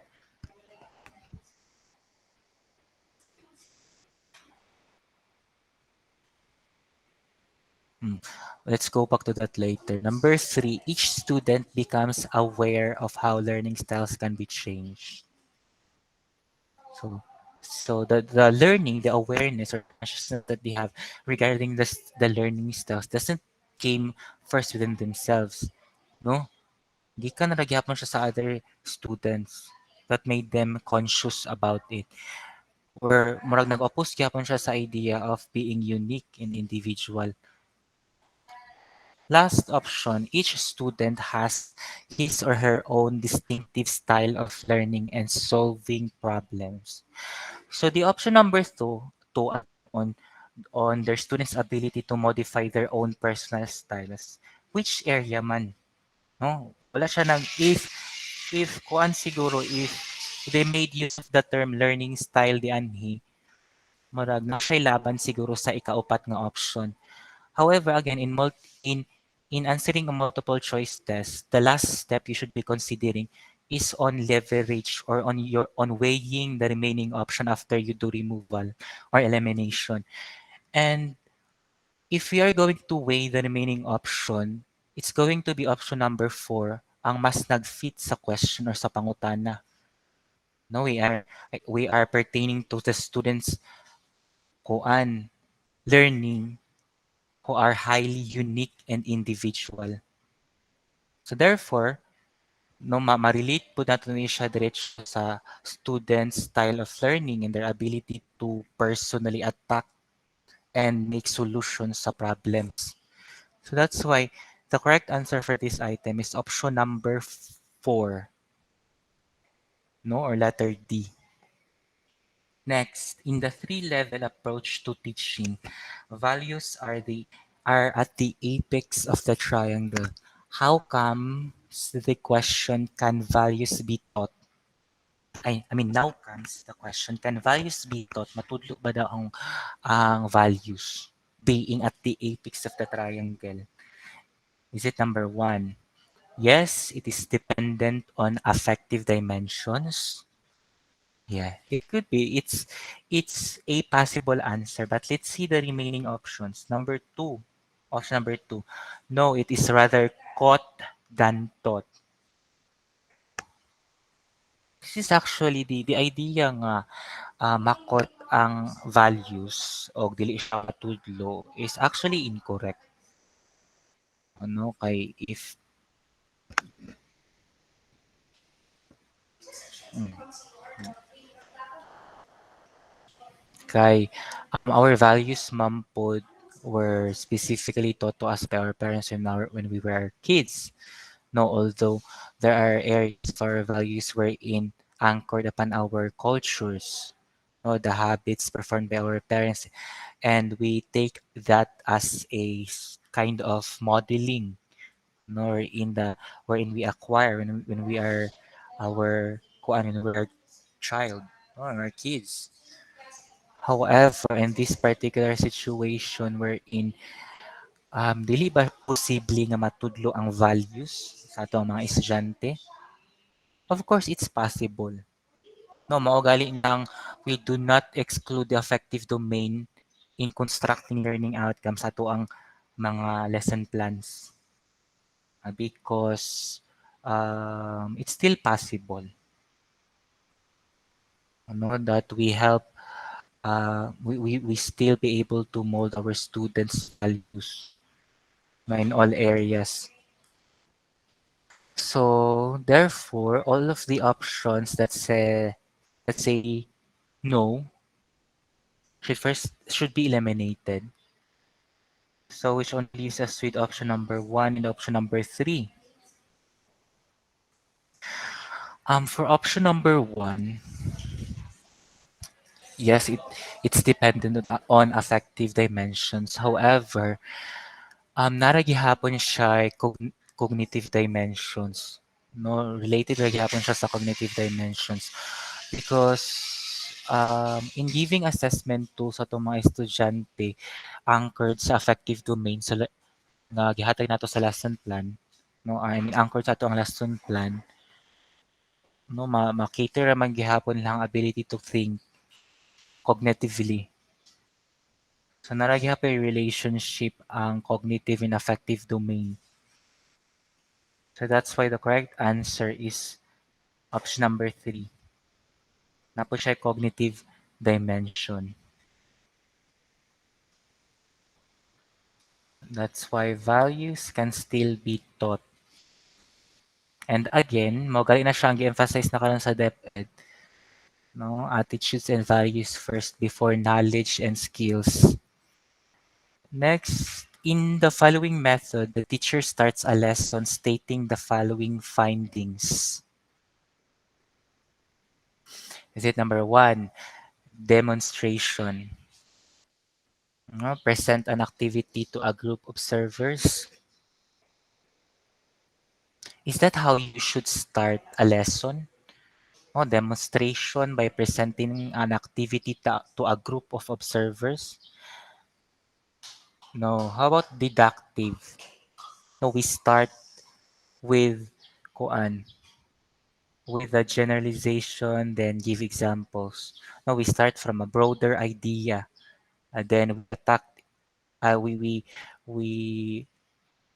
kuan na dayon with tagsa-tagsaon na din natong target ang iyahang mga subtopics, no, from a broader perspective to a much specific idea. Next is ang direct instruction. A step-by-step procedure is followed. No. Or is it inductive from several examples or stating a rule? No, we start with an example before we identify we which broader idea kaning particular examples nga atong gihatag na bilong. So na siya nga klase sa method. I think kulang ni siya nga kuan ay in the following method.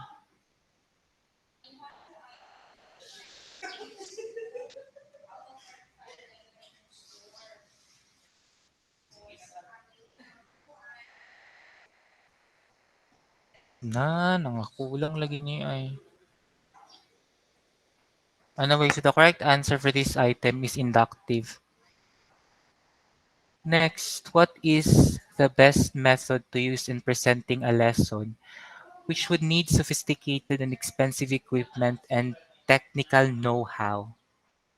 No, the best method wherein makita nato sa atong mga estudyante ba ang their ability to deal with the particular instructional material that they'll be presenting inside the classroom and their ability on how to deal with it.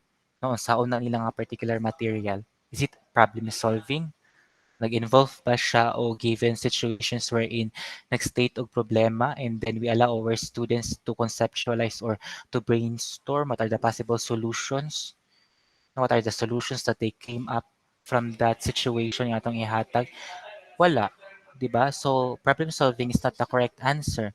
Is it inquiry approach? Dili pod. No. No, we do not cater our students' ability to divergently think or to divergently respond from questions. Is it cooperative learning also? Take note how we are trying to we would like to present a lesson wherein um, mapakita ni nato to our ability to know how to deal with that particular instructional material. Therefore, natay technical know-how. No? And when can we, unsa ni siya nga klase sa method? Dili siya cooperative learning po. Wala siya nag-involve of group activities among our students. No, wherein kailangan nila mag-share of ideas. So therefore, the correct answer for this is demonstration. You show your students how things are done, how processes are done, what are the first steps to do.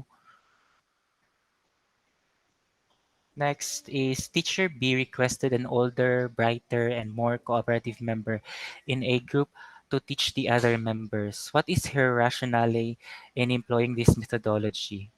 No, nagkuha daw siya og brighter, no, or more cooperative, mas maayo to deal with her classmates nga klase sa estudyante to teach the other members. Unsa ni siya nga klase sa methodology? Is it number one, the tutor is better equipped and close to the rest? Next is they know one another, learning is faster. The third is the tutor is older and can command them to understand. For the option number two, they know one another, learning is faster. So wala siya nag-touch, ay wala siya naghatag sa idea nga ang kana siya nga particular estudyante is really capable of teaching the other members. Sa for as long as kailan niya or close niya ang other member, mas faster daw ang learning. Unsa man ilang ma-learn if kana mismo nga estudyante nga gi-assign to teach the other member is not knowledgeable enough. No, if ang iyang kuan lang is on the personal level, wala siya content knowledge nga ma-share sa other members. So dili ra gihapon siya effective nga methodology, di ba? Dili siya ang rationale behind the reason nga nang si Teacher B nag-request siya og mas bright. nga estudyante to teach the other members. The third option, the tutor is older and can command them to understand. Mm. No, murag nag-touch lang siya sa one area, which is on the area nga mas magulang siya sa other members. Mo nang feeling niya whatever it is nga iyang istorya sa other members, pasabta na diretso. No, they will take it as a fact na dayon. No, kay mas older man siya, mas experienced, which is also incorrect because what if those ideas or concepts nga iyang itudlo sa other members are actually incorrect. No, dili siya tinuod kay given nga dili siya knowledgeable enough. Older lang siya compared to other members. So mali, there will be misconceptions nga mahitabo. So dili kaya siya correct nga option. Next item, the members can rely on a brighter tutor. No, another murag one area ra gyapon siya. Let's say nga bright kay sa tanan ng estudyante. I mean ang leader dayon dili po siya kabalo how to deal with the group members who are older than him, the group members who are not cooperative. No, so therefore, bisan pag expert siya sa content knowledge, expert siya sa idea, if dili siya kabalo how to share it with the rest of the members, dili ra gyapon siya pwede. Dili gyapon siya effective nga methodology. Dili ra gyapon siya ang methodology behind Teachers B action. No, so that's why the correct answer for this is number one. It should be a complete package. Ang tutor dapat or ang gi-assign dapat ni Teacher B should be better equipped in the content knowledge nga iyang i-share sa other members and at the same time napud siya kuan relationship, good relationship towards the other members. So that's the correct answer is option number one. Option number three, cooperative learning approach makes use of a classroom organization where students work in teams to help each other learn. Of course, when you talk about cooperative learning, there should be a group of individuals working on a specific task. No, it's either by pair or by group. No, that's when we identify it as part of a cooperative learning approach. Now, the question is, what mode of grouping can facilitate the skill and values desired? Sa nga klase sa grouping daw if we want to facilitate the skill and values nga to ang gusto makuha or ma-extract from our students? Is it number one, whole class? Mm. Do you think it's going to be effective? Mura ra gihapon tag wala nagkuano, mura ra gihapon tag wala nag-promote og cooperative learning or groupings among our students if we group them all. No, we put all of the students in one group. Dili. It's not still not gonna work. Na mga estudyante ana nga dili mo participate given nga the division of labor or activities nga ihatag ay or task nga ihatag sa ilaha kay para sa ilahang tanan. No, so there will only be a few students who will contribute sa kuan sa activity. Next is on homogeneous. Sabot pasabot ani we divide the class according to sex, for example. Group 1 for males, group 2 for females. No, walay diversity. No, or di ba ka we divide the class according to their group of friends. No, how about yung mga estudyanteng somewhat nerdy and does not like to go with kuan I mean to wala siya ka ng mga suot kayo nga friends sa klase, ma-out ka siya, wala siya ka grupo, di ba? How about the third, heterogeneous? Now, this is also another strategy in giving group activities sa mga estudyante that addresses the third domain of the PPST, which is on the diversity of our learners. No, we make sure nga diverse ang ato mga estudyante per group na ay kanang arang-arangan og utong nga estudyante, na po'y dili kaayo, na ay average, na ay poor jud iyang performance sa mga activities. para kuan ba para in sharing of ideas diverse po ng ilang ideas nga makuha, no, and they'll be able to know how to deal also with these different kuan personalities and um, diversity of their group mates. So that's why the correct answer for this item is option number three, heterogeneous. Next, it is a teaching approach that views learning as an active process that creates a meaningful connection between prior experience and the present learning activity, hence results in greater understanding and meanings. Now we relate their prior experience daw and the present learning activity. No, okay, if we make use of their prior knowledge or prior experiences, and the present learning activity, they'll be able to construct ideas based on um their previous kuan, their schema kung baga ba, their prior knowledge or ideas about the concept or lesson. So is it inquiry? Unsa na siya nga klase nga approach? Nag-involve pa ta og kuan, questioning strategies, the art of questioning, diverging questions sa anong given situation. So, wala man siguro no. We're only talking about the idea nga we connect our students' prior experience to the present learning activity. How about number two, metacognitive? So ito yung metacognitive, thinking about thinking. No, so therefore, the activities or assessment tools that we should be using in order to assess our students' ability to metacognitively think. Now, it should be something that will cater their prior ideas. No, and they will learn to question their prior ideas if it's correct or not, something like that. How about problem solving? No, nag-present pa tag problem din wherein we allow our students to develop kuha ng possible solutions of a particular problem nga atong ihatag. Wala man no. So therefore, the correct answer ani is on constructivism. No, based on their schema or their prior experiences, prior knowledge, they will be able to construct an idea sa ilang present learning activity, no? So that's why the correct answer for this item is constructivism. Next, research findings showed that students' motivation may vary according to socio-economic background. Which observation can attest to this? Kumbaga, ang motivation daw sa estudyante has something to do with the socio-economic background niya o hasya gikan.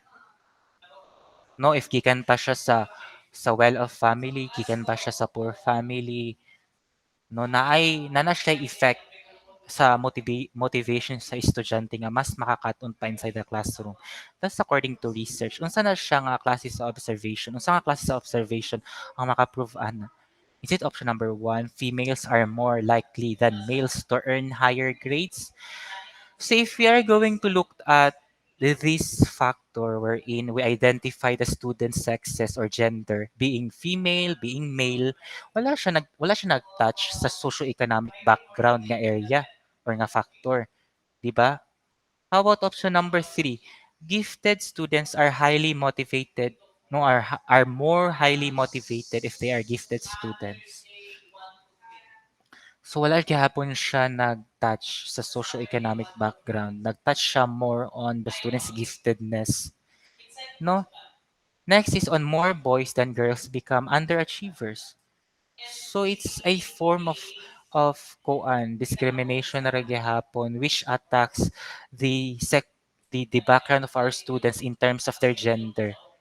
And take note that we should be looking at the background of our students in terms of their socio-economic status.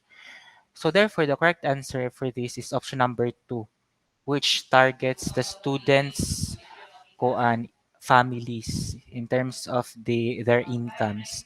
Students from low-income families are among those likely to be at the risk of failing and dropping out. No, which makes sense. Okay, According sa research gali nga maapektuhan jud ang students' motivation sa ilahang kuan, socioeconomic background, socioeconomic status. Therefore, if ang estudyante gikan siya sa kanang pobre nga family, makawala ba gyud siya tinuod biya jud, makawala siya og motivation to study para sa ilaha. No kay what if pobre kay ilang ginikanan then walay maipalit og materials sa school, no, sa og uniforms, dili sila ma-provide og sakto nga balon for their snacks. Then pag-abot sa eskwelahan, mas tuya sila silang mga classmates who came from a well-off families. No, it will somehow affect their kuan motivation. O nang our government is also having programs to help those students who came from low-income families. No, so among the choices, kanira gyud siya ang nag-target og socio-economic background among our students. So therefore, option number two is the correct answer.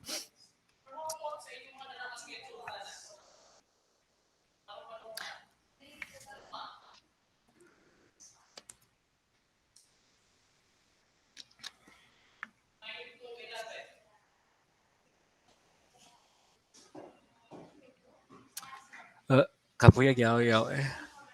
Next item.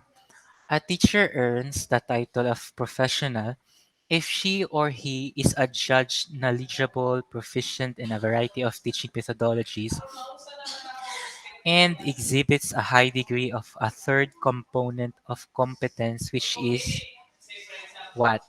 A. Mastery of content. B. A high degree of dexterity.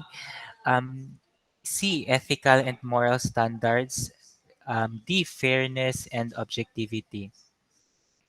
Take note ha nga, the professional teacher being knowledgeable was already mentioned. Therefore, option number one should be eliminated already. Gi-mention naman siya, oh. Next is a high degree of dexterity. So, ano yung dexterity? Ang i-search siya sa dexterity.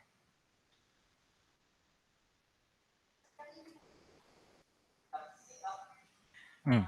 Skill in performing tasks daw. A high degree of skill in performing tasks.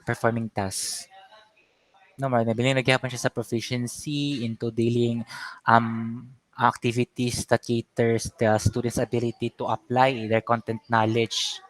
No, and it's still not enough. Even if you're a master of content, you are exercising or practicing a high degree of dexterity, no, or expertise in the skills.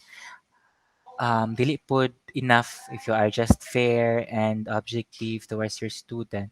No, as professional, dapat nag-exhibit po ka og high degree ani nga ikatulong nga component of competence, which is on the possession of ethical and moral standards. Dapat you also possess moral practices, no, ethical values. Mo na nagay tay code of ethics for professional teachers because those specific sections are the areas also that should be emphasized koan by professional teachers within themselves. So the correct answer for this is ang teacher dapat, a professional teacher should not just possess content, knowledge, and pedagogical skills, but most importantly, ethical and moral standards. Next is, it is a quality that is emitted like a spark, dubbed as an energizer. Oh, emitted like a spark. Murag, ang mga estudyante nga kani nga quality ba if makita sa mga estudyante kay murag mag-spark gyud ilang atensyon mo sa ilaha gyud diretso imuhang ang ilang sa ilaha gyud ay sa imuha gyud diretso ang ilang atensyon ba, no, willing gyud sila nga maminaw sa imuha. This is also dubbed as an energizer. It is evident in the teacher's eagerness and excitement in convincing children to get involved in the learning activity. No, makita dianhi ang effort sa teacher bitaw in making sure nga ang atensyon nila sa iyahara diretso, no, sa iyahara diretso nga atensyon sa mga estudyante. And evident na siya especially for those teachers who are handling lower grade levels. Say for example, you are a teacher in grade 1 and then all throughout your entire discussion or class, makita gyud nimo ba nga ang interest sa mga estudyante naka-direct sa imuha. But pasabot ana, kuan ka nga klase sa maestra, unsa ka nga klase sa maestra if you are able to retain the students' attention sa imong klase. Is it enthusiastic ka or encouraging ka sa imong mga estudyante or compassionate ba ka or nag-show ba ka og interest sa imong mga estudyante? Which among those ang gi-explain ani nga given situation? Most of you answered encouragement or encouraging daw to siya nga klase sa attitude sa estudyante ay sa teacher, being an energizer, no, being eager and excited. Unsa to siya unsa day ng mga qualities dayon we say encouraging. Now those are the intrinsic attacks of the teachers, no, kanang say for example mga praise. No, kanang kuan punctual kaayo si John. He always comes to school early. Those are an example of an encouragement. I hope you continue doing that, John, being punctual, because that's a good thing. Those are encouragement. No, whereas the thing that's being described sa atong statement is actually on the characteristic of being an enthusiastic teacher. So that's why the correct answer for this item is option number one. Oh, dili siya encouragement. Next item. Teachers with integrity are perceived to possess inimitable probity, honesty in thoughts, and stature and indisputable fairness in making decisions. Integrity can and should be mirrored. Is it sound and easy sa'yo na ra ba ang pag-mirror sa atong integrity towards our students? Is it option number one? Yes, if the teacher is virtuous and principled. No, if a teacher daw is full of honor and maprinsipyo. No, therefore we should be maintaining fairness in making decisions inside the classroom. Number two, no, if she or he is insincere. No, if na insincerity towards aning a teacher. Actually, all of the options that says no should be eliminated. Option number three, yes, it trust from parents. If trust is from parents is lacking, you know what? If ang trust from the parents kay kulang, the teacher is also partly responsible, Anna, because there should be a good communication between the teacher and the guardians or the parents of the students. You know, you have to communicate your the achievements, the progress of the students to their parents also. You know, so that if the student isn't performing good inside the classroom, and then imong i-communicate sa iyang parent or siyang ginikanan, then perhaps there will be interventions also nga buhaton ang ginikanan, like perhaps ilahang tutoran, no, to just to reinforce the ideas nga kulang sa iyaha sa eskwelahan, no, because dili lang siya entirely responsibility sa teacher ang pagkakatuon sa estudyante. It's also an equal responsibility para sa mga ginikanan. Next, it is best to remember that when times are rough and difficulties arise, we have to stand strong and remain committed to doing whatever is necessary to raise our children with optimism, understanding, and love. Know what I mean we say optimism? No, positive kaayo og message ang statement. Now we should be teaching, we should be raising our children daw with a positive outlook in life. No, dapat positive ilang paradigm na there's always a light at the end of the tunnel. Ang inana ba? That's what we should be teaching our students and our children also, to be understanding and to be loving.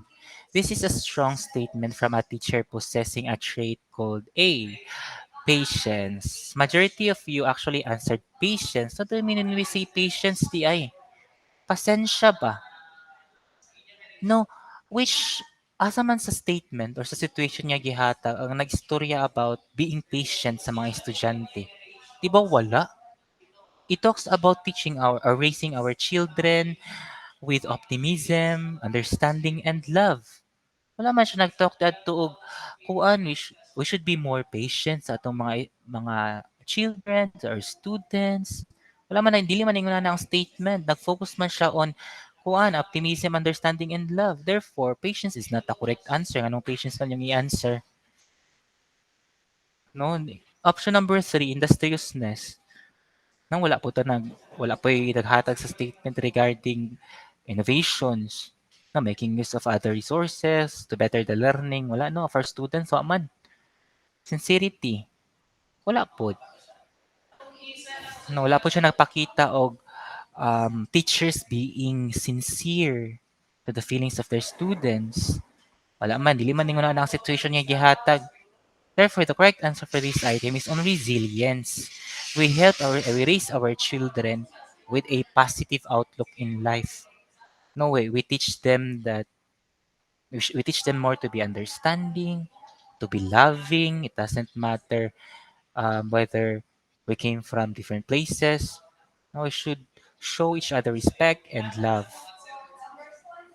Next, a school head envisions developing proficiency among her teachers in employing effective and new teaching methodologies. What is one way of achieving it? No, ang gusto daw sa school head kanang maka-develop og new teaching strategies bitaw or teaching methodologies ang iyahang mga teachers. So unsa man ang best way nga iyahan in order nga mabuhat na niya? Is it number one, attend annual conventions? Mm. Kuan ba kuan ba ang mga teacher maka-develop pa sila og another type of teaching methodologies? Ana? How about improvising instructional tool? May improvise or being innovative.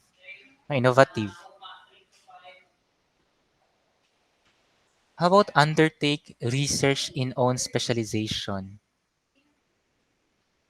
That's also possible, but the best way Jude, of achieving it actually is option number three. Conduct inter-school visits for exchanges of best practices and observing class demonstrations. No. Mo na siya actually ang ginabuhat po sa DepEd karon in every school. No, sharing of best practices among schools. Next is ideal teachers view learning to teach as a lifelong process. Hence, strongly motivated to continue growth as an individual and a professional. Personal growth can be achieved through one's own initiative in number one, infusing values, attitudes, and desirable work ethics. No, take note how we are talking about personal growth in the workplace can be achieved in what initiative? Number two, interviewing model teachers and administrators. That's how you do. Next is joining interest clubs and associations. No. Personal atong target ani next is on attending training sessions. Actually, the correct answer for this is option number one, infusing values, attitudes, and desirable work ethics. It will help us grow personally if we have a huge amount or a great amount of desire for work ethics. Be will develop the value of um, finishing our task on time, no avoiding procrastination. Those are the work ethics that should be present now if we truly wanted to grow personally in our work. So that's why the correct answer is option number one. Next, according to Piaget's stages of cognitive development, between ages 12 and 15 reach formal operational stage. What are they capable of doing at this stage? No, sa man ang ang capable na nga buhaton sa mga estudyante during the pre-operational stage according to Piaget's stages of cognitive development? Is it can focus only on one aspect of a situation or event? This is on pre-operational. No, ang option number one. Number three, reasoning is neither inductive nor deductive. No, before pa rin siya sa pre-operational. Next is intelligence is intuitive in nature. No, no, dili ni siya sa formal operational stage siya gihapon. Because the correct answer, the uh, children who are under the formal operational stage can now solve abstract problems and can think deductively. No, saan yung deductively? No, from they'll be able to provide examples from a general idea. No, from a broader idea, they will be able to come up with a much more specific kuan examples, specific concepts involved. No, mo na siya sa deductive. Magka-specific pa from general idea to to specific. So that's why the correct answer is option number two. A last item for this part of the rationalization kay hiuna kay ko. In social science class, Teacher M required the students to write the first and last stanza of Ang Pambansang Awit. A student was able to ask how she was able to recall each word. I had to sing it silently. What is the implication of this regarding teaching strategies? Is it number one, more active participation can make recall easier? Wala siya nag-jive in. No, kay take note nga ang gibuhat sa bata is that iyang gikanta ang pambansang awit silently para ma-recall niya kung unsa ang first and last stanza sa pambansang awit. So there's no actually active participation ato nga kuan. Kay ihara man gikanta silently. So therefore option number one is incorrect. Number two, an integrated teaching approach is more effective in strengthening moral connections. The statement again does not involve moral connections.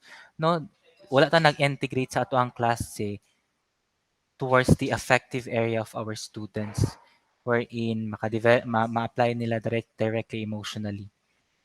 No, dili mao ang situation nga gihatag. So therefore, option number two still is incorrect. Again, ang estudyante gikinahanglan niya to sing silently ang pambansang awit para masulat niya ang first ug last stanza ani. So unsa ang implication ani sa teaching strategy? So, how about ang option number three? Teaching strategies must make students experience concrete. Hmm? Was it ang gibuhat ba sa estudyante in order to identify the first and last stanza of the pambansang awit solely relied on the strategy of the teacher? No, gihayaan naman siya sila ni teacher to make use of whatever it is that they can do, whatever learning strategy that they should be using in order to recall the first and last stanza of the pambansang awit. No, so that's not the correct implication of ato nga situation sa teaching strategies. Last option, which is the correct option. Teaching strategies can facilitate learning by appealing to their unique learning style. Because it shows nga mo to siya ang klase sa learning style sa estudyante. No, to sing the song silently. No, mo to siya ang iyang learning strategy. No, to effectively recall the first and last stanza of the pambansang awit. And perhaps napoy another student nga he or she would have to sing the song loudly para mas mukuan sa iya. Iya po tong kaugalingong teaching learning style. Iya po tong kaugalingong learning strategy para ma-recall ang first and last stanza sa pambansang awit. No, so that's the correct implication of itong nga particular situation sa teaching strategies na ginagamit. No, it's another form of a strategy done by a particular teacher to cater again the different learning styles of our students. Lahan na ng lahan na ng pamaagi, lahan na ng strategy yung sao nila pag-recall ang first ug last stanza. Okay, so that's why the correct answer for this item is option number 4. So let's stop the kuansa recording ani nga area.